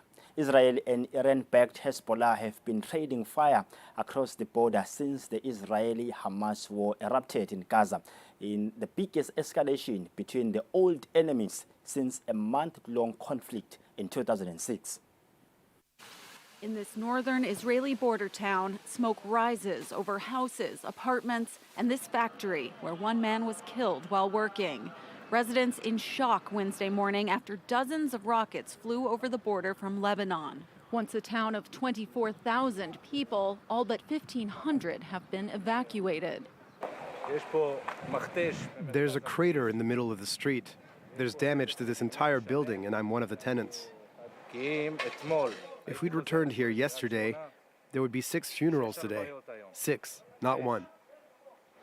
The Iran-backed Hamas-aligned Hezbollah movement claimed the attack. The militant group says it was responding to an overnight Israeli airstrike in southern Lebanon. This strike targeted a paramedic center linked to a Lebanese Sunni Muslim group and killed 7 of its members. Nearby residents say this was considered a safe area until recently. Israeli drones have been flying constantly for 4 days. Suddenly, we saw a big flame rising here. We ran and started screaming. I live in the next house. Hezbollah began launching rockets toward Israel just 1 day after the October 7th Hamas attack. Ever since, there has been near daily violence along this border and an international effort to prevent an all-out war between Hezbollah and Israel. Top Biden administration officials urged Israeli Defense Minister Yoav Gallant to abandon plans to invade the southern Gaza city of Rafah, where more than 1.4 million Palestinian civilians seek safety as U.S.-Israeli tensions brood over Israel's conduct in its 6-month-old war against Hamas. Viewer discretion is advised on the following story. At least 16 people were killed when a strike hit a residential building in Rafah on Monday, as Israel continues its military campaign by air on Gaza's southernmost city. Israel wants to go further with a planned ground offensive, but U.S. officials are imploring them not to. The safety of the 1.5 million Palestinian civilians in Rafah is also a top priority for the United States. Now, we continue to share the goal of seeing Hamas defeated. So we'll discuss alternative approaches to target Hamas elements. In his meeting with Israeli Defense Minister Yoav Gallant, U.S. Defense Secretary Lloyd Austin also urged Israel to allow more humanitarian assistance amid a looming famine in Gaza. The U.S. message on aid in Rafah was conveyed to Gallant by other administration officials, including Secretary of State Antony Blinken and White House National Security Advisor Jake Sullivan. It's unclear whether Israel will heed the warning. Gallant said he wants the U.S. to ramp up weapons transfer to Israel. We will also discuss strategic issues and the important cooperation between our establishment, which will ensure Israel's military edge and capabilities. The U.S. provides Israel with $4 billion a year in aid, including $3.3 billion that Israel must use to purchase U.S. weapons. The best case scenario would be that if the U.S. actually did use its abundant leverage, both unilaterally and multilaterally, to try to bring about a ceasefire. On Monday, the U.S. used its diplomatic leverage with an abstention at the UN that allowed the Security Council to adopt a resolution demanding an immediate ceasefire and the release of hostages held by Hamas. But so far, President Joe Biden has not indicated a willingness to condition military aid, despite protests calling him to end his support for Israel. French Defense Minister Sébastien Lecornu said on Tuesday he was prepared to use his powers to requisition industrial capacities or impose priorities to weapon makers to speed up production of arms and shells needed on the battlefield in Ukraine and elsewhere. It's a move which could help Ukraine in its grueling counteroffensive against Russia. On Tuesday, the French defense minister said he may requisition stocks, staff or facilities to hasten production of weapons needed by Kyiv and elsewhere. For the first time, I am not ruling out using what the law allows ministers to do, i.e., if things are not on track in terms of production rates and lead times, to make requisitions if necessary or to use the right of prioritization. Le Cornu cited Aster missiles, which have been used in Ukraine's air defense, as a possible example for such a move. It comes after France, Germany and Poland pledged to boost production of military equipment and procure more weapons for Kyiv earlier this month. Meanwhile, US efforts to vote through a fresh military aid package for Ukraine worth $60 billion have so far failed. As the conflict enters its third year, Ukraine is outnumbered by Moscow's troops on the ground and is running out of ammunition to resist its Russian invaders. Kyiv's troops, who are growing increasingly exhausted, faced a setback when the eastern city of Avdiivka was taken by Russia last month. Kyrgyzstan Foreign Ministry has urged its citizens to put off unnecessary travel to Russia after the deadly mass shooting at a concert hall near Moscow. The arrest of several suspects from Tajikistan and one from Kyrgyzstan has firmed anti-immigrant sentiment in Russia, while authorities, including Vladimir Putin, have been quick to try to cool ethnic tensions, pointing the finger instead at the West. The alleged involvement of Tajiks in the deadly attack in Moscow has shaken Tajikistan, the former Soviet republic and predominantly Muslim Central Asian country. This is a great tragedy for our country, because the image of our country has been tarnished because of this. And now the entire Tajik people living in Russia, who work and get by there, will suffer because of the actions of these criminals. All Tajik people, I believe, do not support terrorism. Terrorism has no nationality or religion. The Tajik people sympathize with the brotherly people of Russia. Nearly 1 million of their fellow citizens are registered in Russia. They're among the millions of migrants from Central Asia who live and work there.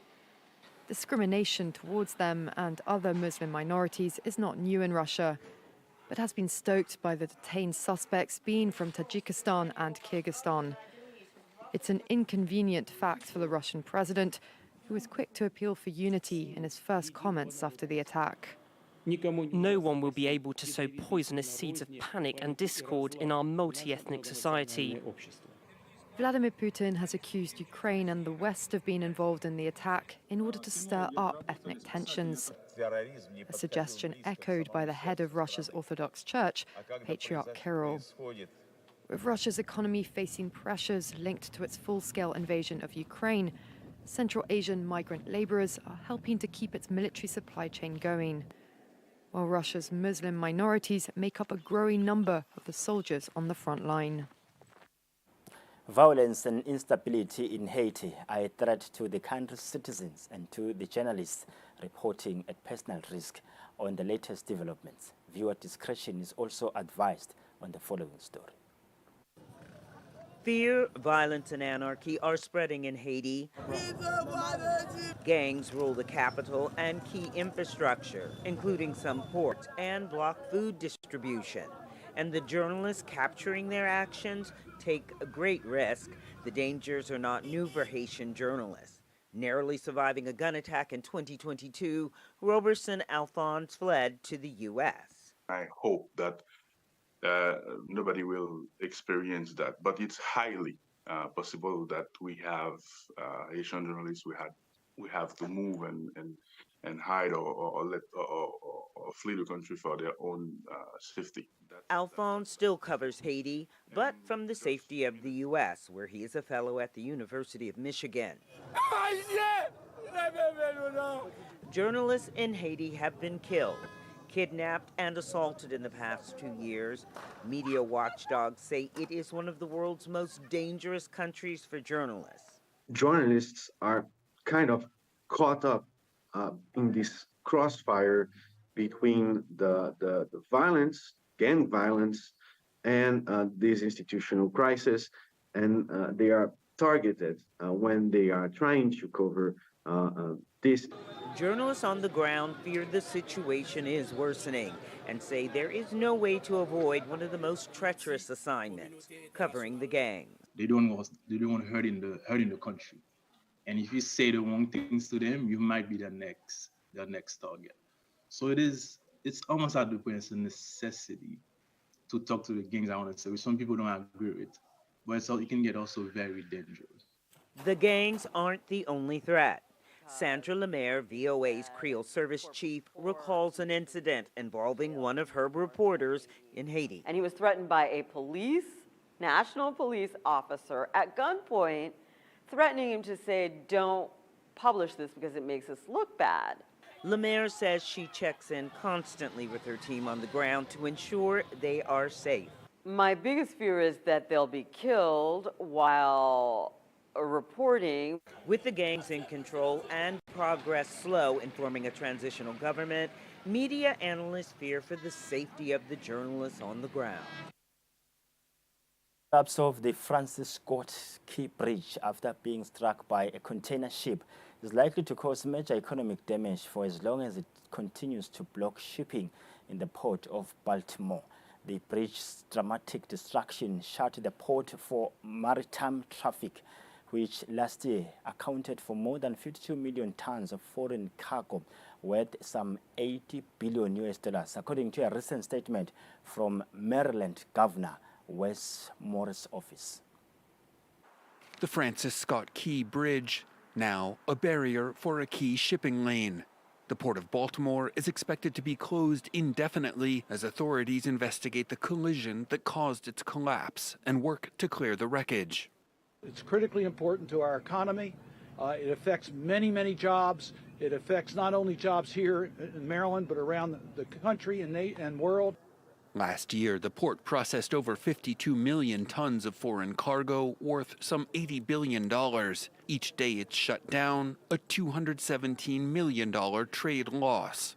And while Baltimore handles just 3% of container volume for the East and Gulf coasts, it's the top U.S. port for automobile imports and exports. Nearly 850,000 vehicles passed through last year. The port is also crucial for energy exports, shipping some 20 million tons of coal per year, most to India. It's a key lifeline for the local economy as well, accounting for more than 15,000 direct jobs and nearly 140,000 indirect jobs, generating $3.3 billion in personal income. We're looking at not having ships come in for no one knows how long at this point. And that's going to affect the lives of longshoremen and stevedores and the tugboat crews. Some 40 ships remain stranded in Baltimore Harbor. Automakers like Ford, GM, and Volkswagen say they will be rerouting their shipping to avoid major disruptions. The accident certain to have a massive impact on the regional supply chain and the local economy. A Tunisian court on Wednesday sentenced 4 people to death and 2 to life in prison on charges of participating in the murder of prominent political leader Chokri Belaid 11 years ago, which sparked mass protests against the then-ruling Islamists. After an investigation that lasted 11 years, it took a Tunisian jury 15 hours to reach a verdict. 4 people were handed the death penalty over the murder of Chokri Belaid. Jihadists pledging allegiance to the Islamic State group claim to have carried out both the killing of Belaid and Mohamed Brahmi in 2013, both key figures on the Tunisian left. For years, Tunisia's justice system was accused of dragging its feet. Ennahda, an Islamist party that dominated Tunisian politics from the 2011 revolution right up until 2021, was also accused of hindering the investigation. A lawyer and human rights activist, Belaid spent his life fighting for a more equal and democratic Tunisia. He was a key figure in the revolution that brought down former strongman Zine El Abidine Ben Ali. Belaid was also an outspoken critic of Ennahda. In 2011, we came out to protest against injustice and exploitation. Here we are again on Bourguiba Avenue to rid ourselves of this oppression. Belaid's assassination in 2013 triggered a violent wave of protest across the country. Thousands gathered for his funeral, which turned into a mass rally against the country's ruling Islamist party. Thousands of people in Ethiopia recently found that their bank accounts had been credited with large sums of money following a glitch at the Commercial Bank of Ethiopia. By the time the error was discovered, around 13 million euros had been withdrawn or digitally transferred. Although the bank says most of the money has now been recovered, some still remains unaccounted for. It seemed like a very pleasant surprise. Thousands of customers, mostly university students, discovering their bank had stuffed their account. Unfortunately, the result of a glitch at the Commercial Bank of Ethiopia. On March 16th, the news spread across universities, and soon long lines were seen at campus cash machines. By the time the error was discovered, around 13 million euros had been withdrawn or digitally transferred. A total of 490,000 transactions were made before the bank realized there was a problem. It took several hours for the state-owned institution to freeze transactions and to send a warning from the bank's president, threatening prosecution if the money was not returned. A warning that's been largely heard. From the first day of the incident until March 22nd, we collected 298 million beer. As of yesterday evening, we have gathered an additional 372 million. From the total 801 million beer, we have recovered 78% of it. Abesano also announced the glitch stemmed from a routine internal system update intended to improve efficiency. It has now been resolved. Although thousands of customers returned the cash voluntarily, those who have not might still be enjoying their newfound fortune before they face criminal charges. As Easter approaches, shoppers may find they are spending more than ever on chocolate as a result of soaring cocoa prices that are squeezing manufacturers and filtering through to the consumer. Tuesday saw cocoa prices surge to an all-time high as poor weather hits crop yields in West Africa, home to 70% of global cocoa production. According to experts, human-induced climate change is behind the extreme heat battering cocoa plantations since last year. The Easter Bunny may be just around the corner, but those sweet-tooth cravings are becoming more expensive to hit. Though rising steadily last year, global cocoa prices have hit a record high in 2024, surging nearly 138%. And here at this cocoa plantation in the Ivory Coast, farmers like Olivier are concerned for their crop. Difficult weather conditions have battered production in West Africa, which produces around 70% of the world's cocoa. Though now struggling from severe drought, it was also struck with torrential rain last December, which plagued the pods with fungus. When you don't spray pesticides quickly, when the diseases come to take over your fields, you can lose everything. When it blackens the cocoa, the pods rot before they are picked. That's why you have to spray the fields quickly. On average, chocolate costs around 12.6% more than it did last year. Climate analysts attribute these extreme weather conditions, now 10 times more likely, to man-made greenhouse gases. If we don't stop burning fossil fuels now and also invest actually in adaptation and making cocoa plantations more resilient to deal with these extreme heats, the price of cocoa will increase and cocoa chocolate will become much more of a luxury product. Last month, chocolate makers like Mondelez, Hershey and Nestle said they were planning more price hikes to cover the cocoa crisis. As industry experts estimate the production drop will have long-term repercussions on the international chocolate market.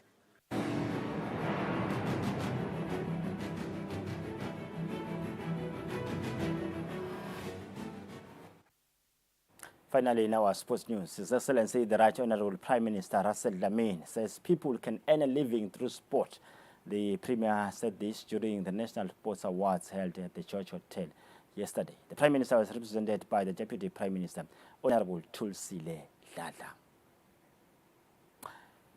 Well, that's how we come to the end of our second news bulletin this morning. We shall take a short commercial break. Then on the other side of that, the award-winning Fabrice Banjane Kaya Msonera will be in the house.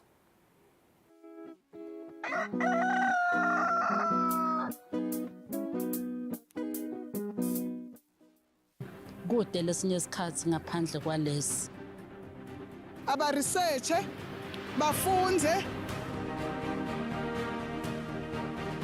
Being risky means ukuthi nalokuwa kwayo kulula. Nathi kufuna sente ukukhiqiza lokusemndeni.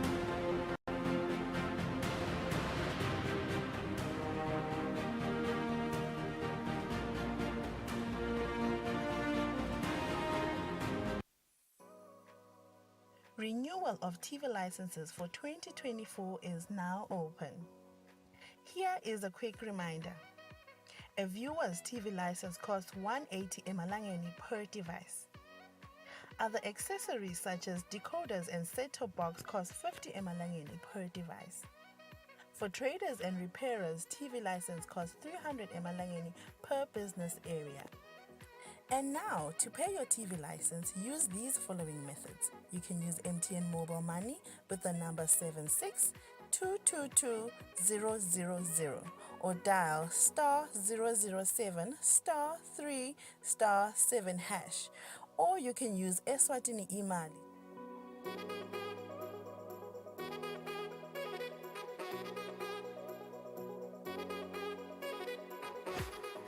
And you can pay our TV license at any post office in the country. Another option is you can use any NetBank branch using our TV license account number 119900430037. Don't forget, when paying for your viewer's TV license, reference with your PIN at all times. And when paying for a retailer TV license, reference with your TIN at all times.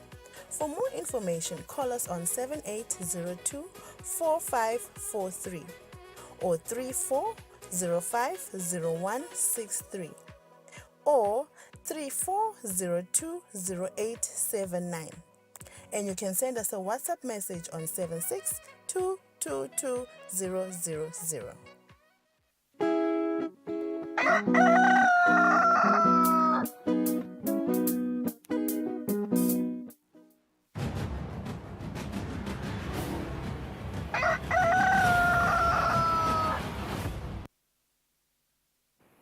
It's 35 minutes after 7. What a proud moment for Eswatini TV. As we are joined by the best electronic sports journalist in the country, Fabrice Msonera. He's sitting right next to me. Fabrice, welcome to the show. Yeah. Very big congratulations to you for going home with this big award. What a recognition. Yeah. I wonder how it makes you feel being in the game for 14 years now. Yeah, 14 years I'm not going to grade one 14 years ago. Yeah. It should be heartwarming indeed, and humbling too, to get such a recognition after so many years in the field of journalism, particularly Gugutemidlalo. How does it make you feel to be recognized? More than anything, so thank you very much. I think it's, well, how should I say? Yesterday, I think when they called my name, you can only imagine what it meant and what, the goosebumps that I got. And yeah, 14 years in the game. And I think, more than anything, like I've been actually telling people, the calls I've been getting is that when you work alone, you can't achieve this.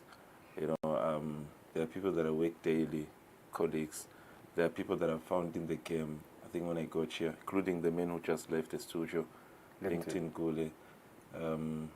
There are people that, out there that encourage you every day.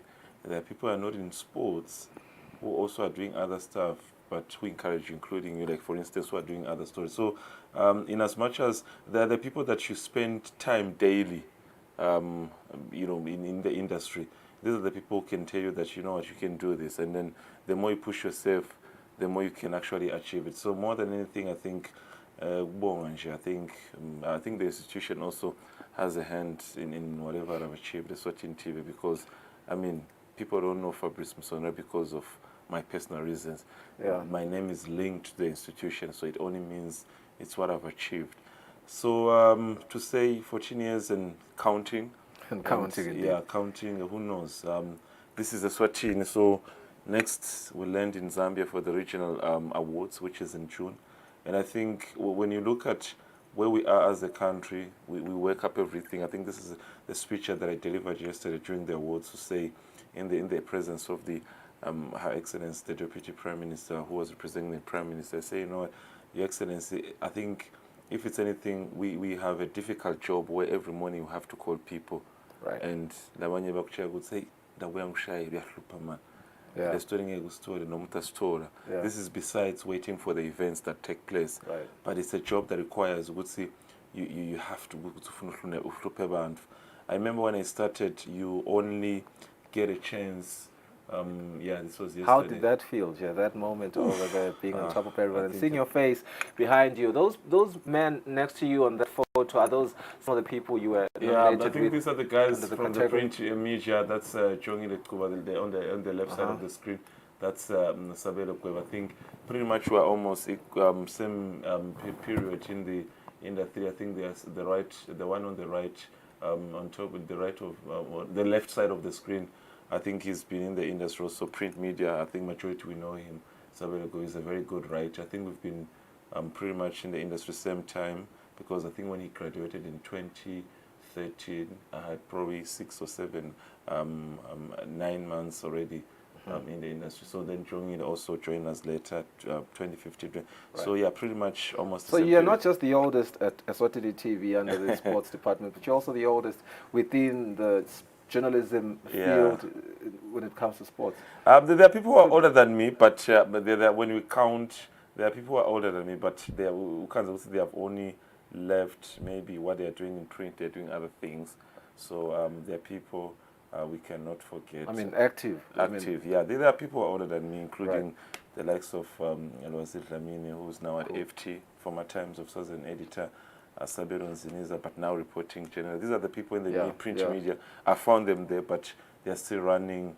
They're there, the likes of Ashmond, Nziniza, Ashmond, Nzima, and the likes of Dogo. So these are some of the people. But more than anything, even here, I think that's where I want to highlight mostly the people like I've found, including the guy like I mentioned who just left the studio, my supervisor, the editor-in-chief. All those are the people that I found in the industry, and they have played a key role. So not only all those people, I've got also, like I mentioned, names. I can mention a lot of names. I mean, what I want to ask you is, because for me what was interesting as I was following the stories around the awards, I'm seeing that all the names that I know, from the biggest winner, Luca Fraser, to Hayley Hoy, who's also a big winner, outstanding junior sports women, all these winners that were mentioned there, I only know about them because of you.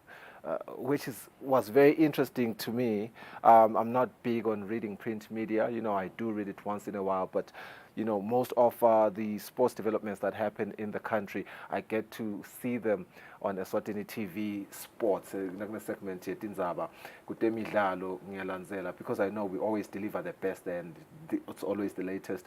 You with your colleagues, Bo Patizwe, Nabo Linda Master, always make sure you are out there to give us the when they happen, and they are always impartial. There's no bias, and I'm saying that because throughout all these reportings that you've made, the biggest winners clearly have been the ones that have been outstanding, really. How does it, how do you take that responsibility of waking up every day to make sure that you give us fresh, quality news happening in the sports industry? It's the consistency, it's the consistency, it's the passion. It also goes with what do you want to achieve as a person, who do you want to become. Like I like what you just mentioned, and then I think last night when I was seated, I actually realized what you just said, that everyone who received an award yesterday I've reported on their a couple of stories this year. Starting from Luca Fraser. Luca Fraser won the Sports Star of the Year plus Junior Athlete of the Year. You go to Hayley Hoy swimming, same thing, female athlete.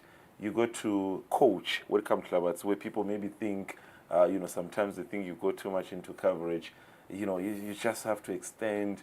It's a lot. Team of the Year, Tech Ball Federation. Thank you, congratulations to them. The likes of Taribu, who also happens to be my colleague here. These are the things. Volleyball, correctional, darts. These are the people. Big. That was also great. These are the people that you make sure that you cover them every day. And then when I look at the bigger picture, and then I'm saying Zambia in June for the regional awards, and of course with all of your support. And then I'm saying, you know what, there are actually stars that I'm looking at. This young man, Luca Fraser, he's bigger, and then at the age of, he's not even above 15, but you look at the medals he's already collected.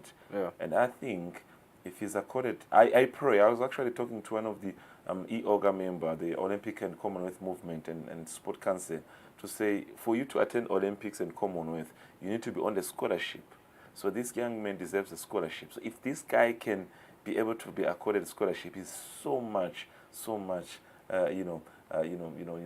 consistent in what he does at his young age. And I was speaking to his mom yesterday, saying, "What, I'm proud of what your son is achieving." And she's saying, I want him to achieve more.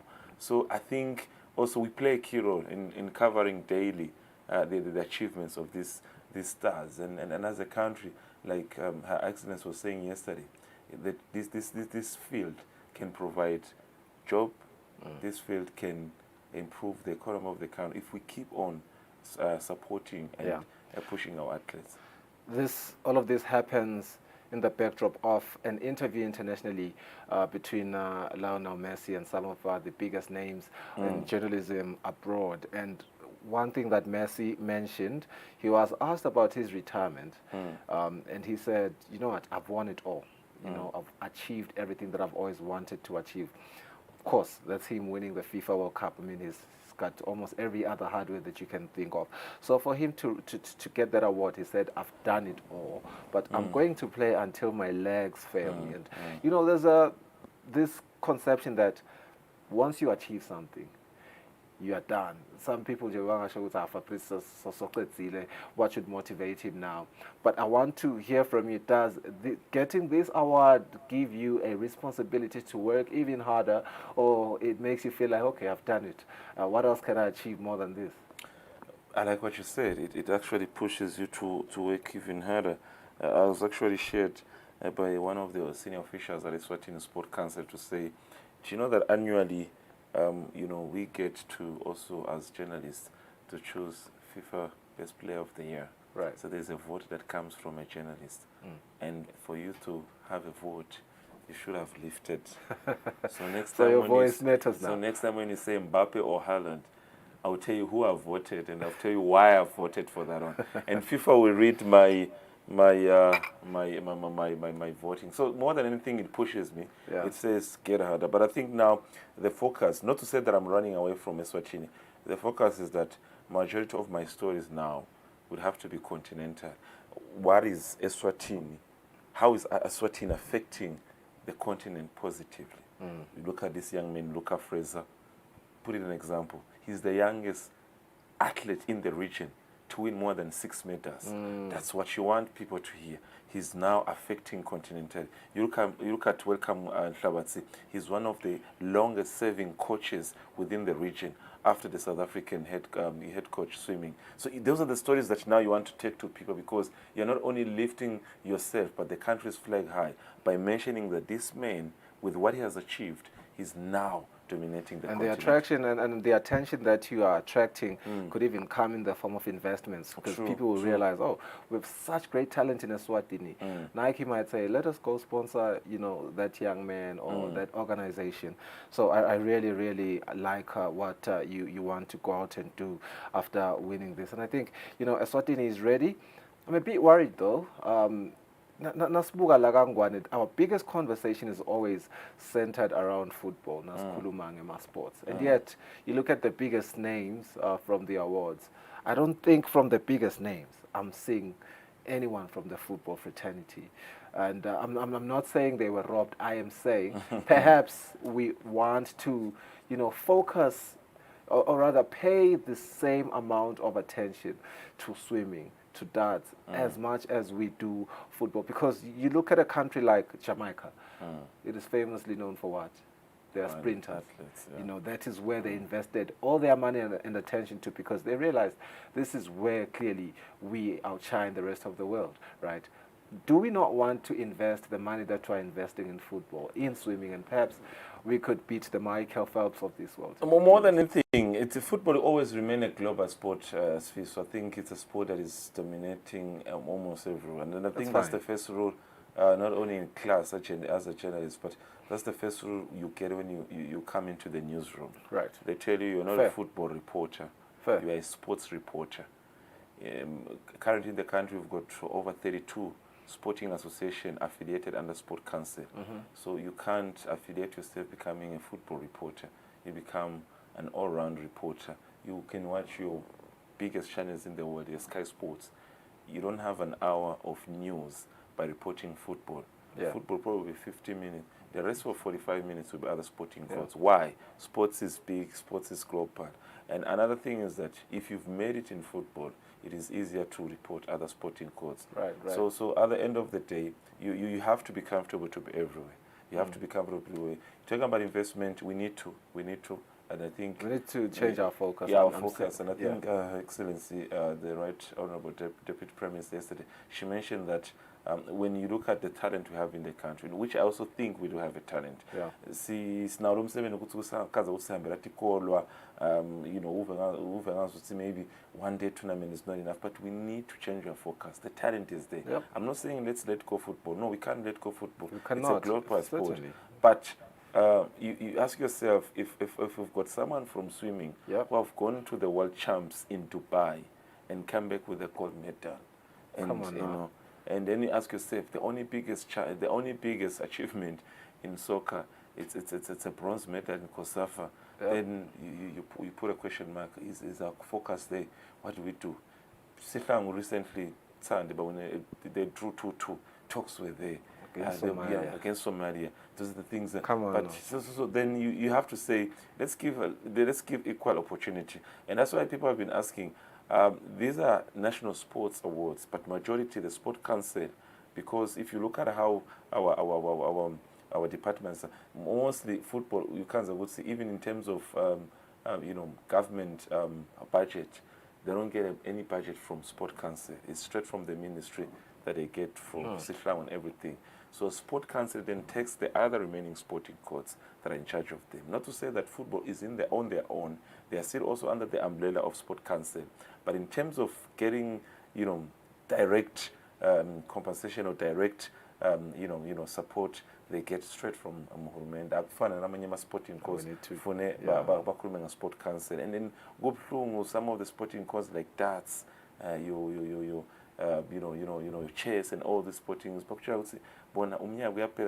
budget, not because Sport Council is not giving them, but there's nothing that is there for them. So they have to survive on sponsors.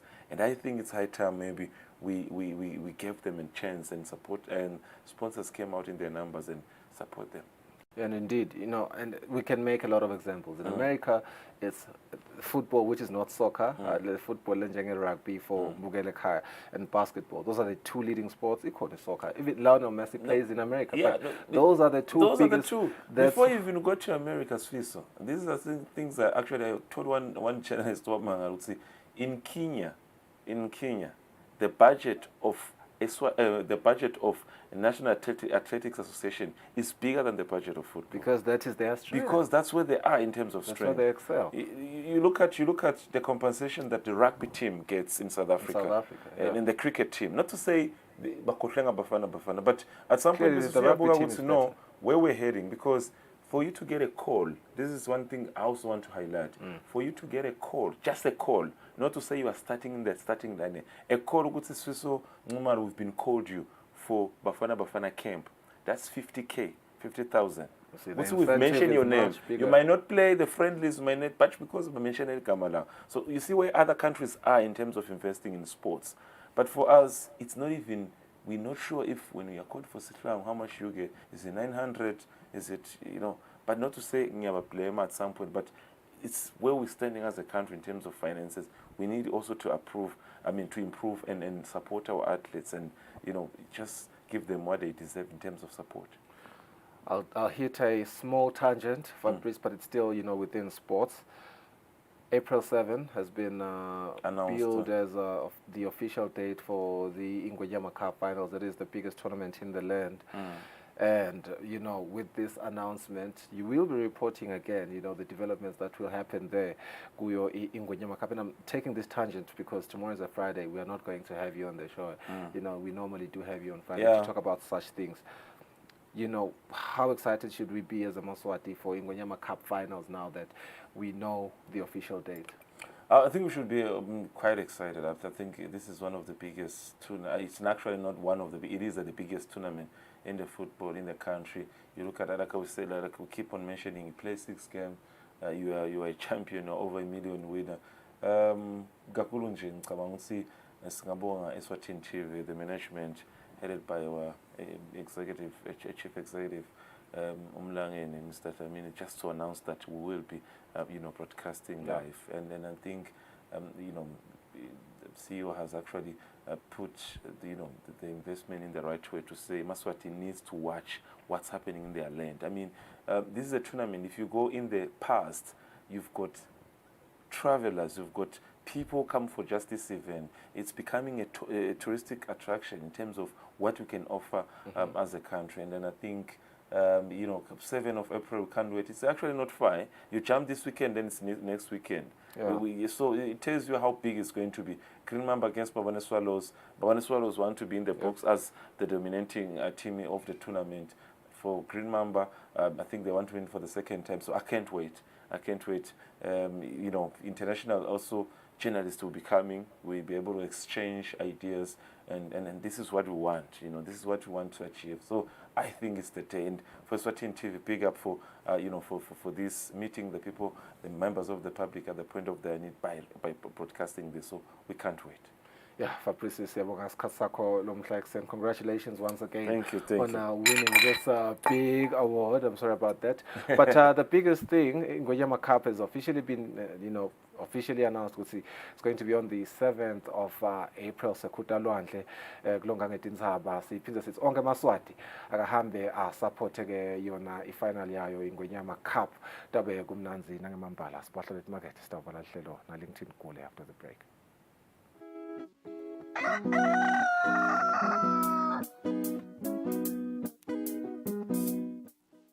Be sure to catch Business Watch every Wednesday between 2 p.m. to 3 p.m. where we feature the latest updates on business news, market trends, and exclusive interviews with industry leaders, as well as insights on emerging small and medium enterprises in the commercial sector. Business Watch, your business leader.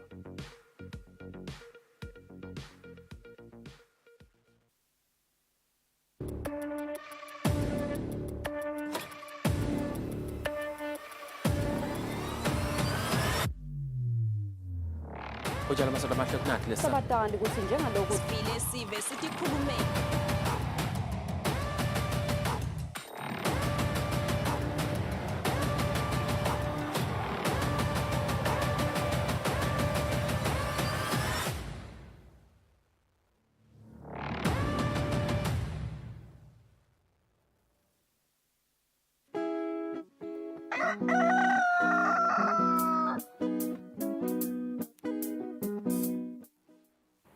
Right, there are congratulations are in order to the award-winning Fabrice. But you can't ask for me being Sibuga and la Ncama ngaka clown. Yeah. You see, I look clown and the real clown. Ngaka. Akasapotweni. Akasapotweni angiyambona sawuvuthiwe nyalo. So ulungile. Hamba mnyaka. Yeah, so win my awards. Yeah. No, he's bebangalali. That young man. Baphilisa kwetigwili. Kodwa nje lesikusho ukuthi na umbuka Fabrice lo ukuthi bathi bayamncoma. Siyamrecognize uyayideserve le award lena. Kuyabuyela kuna inkulumo yethu yebvila ngoba leli jasho thalikavilaphi 14 years wina kulomnyaka welishumi nakune akusumdlalo loyo nabuka ukuthi ke how many years ago lo noshaya balo takho mina ngimkhumbula kahle kube ngiyakhona lokuma manje sengahlushwa ngamadolo ngangema ngoba waqale wahamba kahle tandla wabuya tandla tas nyana sohamba kanje sesigwili so waphakamisa tinsimbi manje uphakamisa tinsimbi lo masela avuvuka ngathi avuvuka ngiswahili wasavuvuka besihamba ngathi udawundiza samahalisele bongo Fabrice nabo bonke nje labathole imihlomelo elangeni la itolo baqhubeke bafake amandla batawuthola ke naleminye nami ke bongosi ngijabulile lokuba nani lamaviki lamabili lamathathu lapha kamabili nje bakamabili nje kuphela ngiyahamba uyaphi manje sengiyahamba uyabuya ngisilulu uyabuya lungelele uyabuya bongosi sengiyahamba ngisafuna ukuhlala nje liviki nebantwana betigwili ngibuko lo ukuthi badle ama cornflakes phili soft life kusho kuthini lo phili soft life kusho kuthini kwe-softline? Angifanele ngiyibabona edolobheni bakhothe ama-ice cream. Angikwadi lo asikwadi. Umnye ngibone isithombe sakhe sanga 2015 uthi bekanatha i-tonic nayo le purple. So ngizafuna ke phela sibeka sigwili ngalesi sikhathi. Nasema master 900 ngalo nyawo lo nivocaphela. Indzaba lenkulu bonkosi siyanivusela. Good morning Kusile breakfast show ngisho sesephetha lona luhlelo nje. Sina kunivusela ngekuhlukana kwenu esishiselweni ngifuna kucala khona ngaseshiselweni eMagwabane. Ngivusela besikole lesinemandla sengidawubuya ke kahoho ngivusele Hereford nalana Hereford ngiyabava ngiyabavusela kaManzini elubonjeni ngalokukhethekile ngivusela lapha eThonqente emgadlela abalondolozi jongo lomkhulu siyavusela sinendlela empondweni kwasa ngivusela ke labo lengabutheka kubo mneMagwabane ngalokukhethekile ngivusela laTotonge nje eThonqo lacwebetelako lithango imbali wonke emaswati lihlelo lethu sonke leli bengifuna nje kubavusela ngalokukhethekile bonke sesifike emaphethelweni asamba Bokosini beneliphasika lelimnanzi konke kuhambe kahle lomzala wethu insuku anilonze sesibonane ngekuvuma kwalomzala wethu insuku le kubo 2025 kuleli hlelo Kusile breakfast show nisala kahle.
Hi sisi sawubona.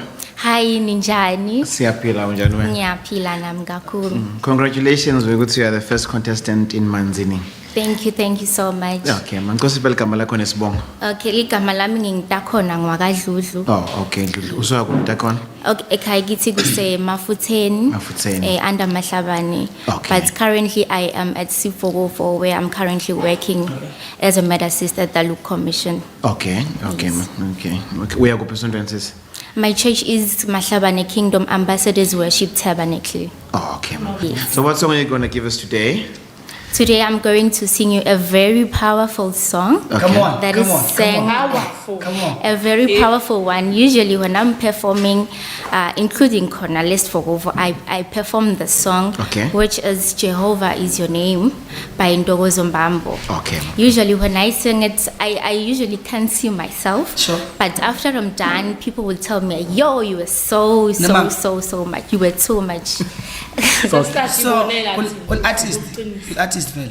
I'm not yet an artist, but I want to be an artist. In fact, I feel like I'm now an artist. Okay. Yes, As yes, I'm here. yes. I know already. I'm ready. I'm ready. Okay. Over to you. Utokala sisi when you're ready. Thank you so much. Sure. Jehovah is your name. Jehovah is your name. Jehovah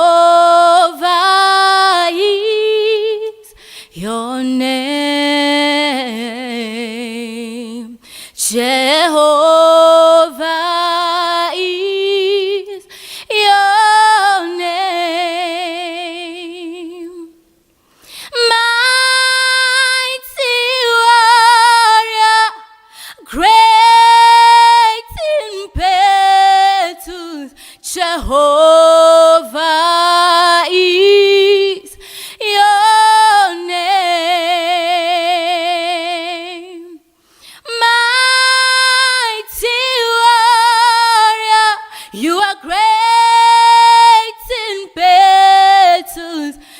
ho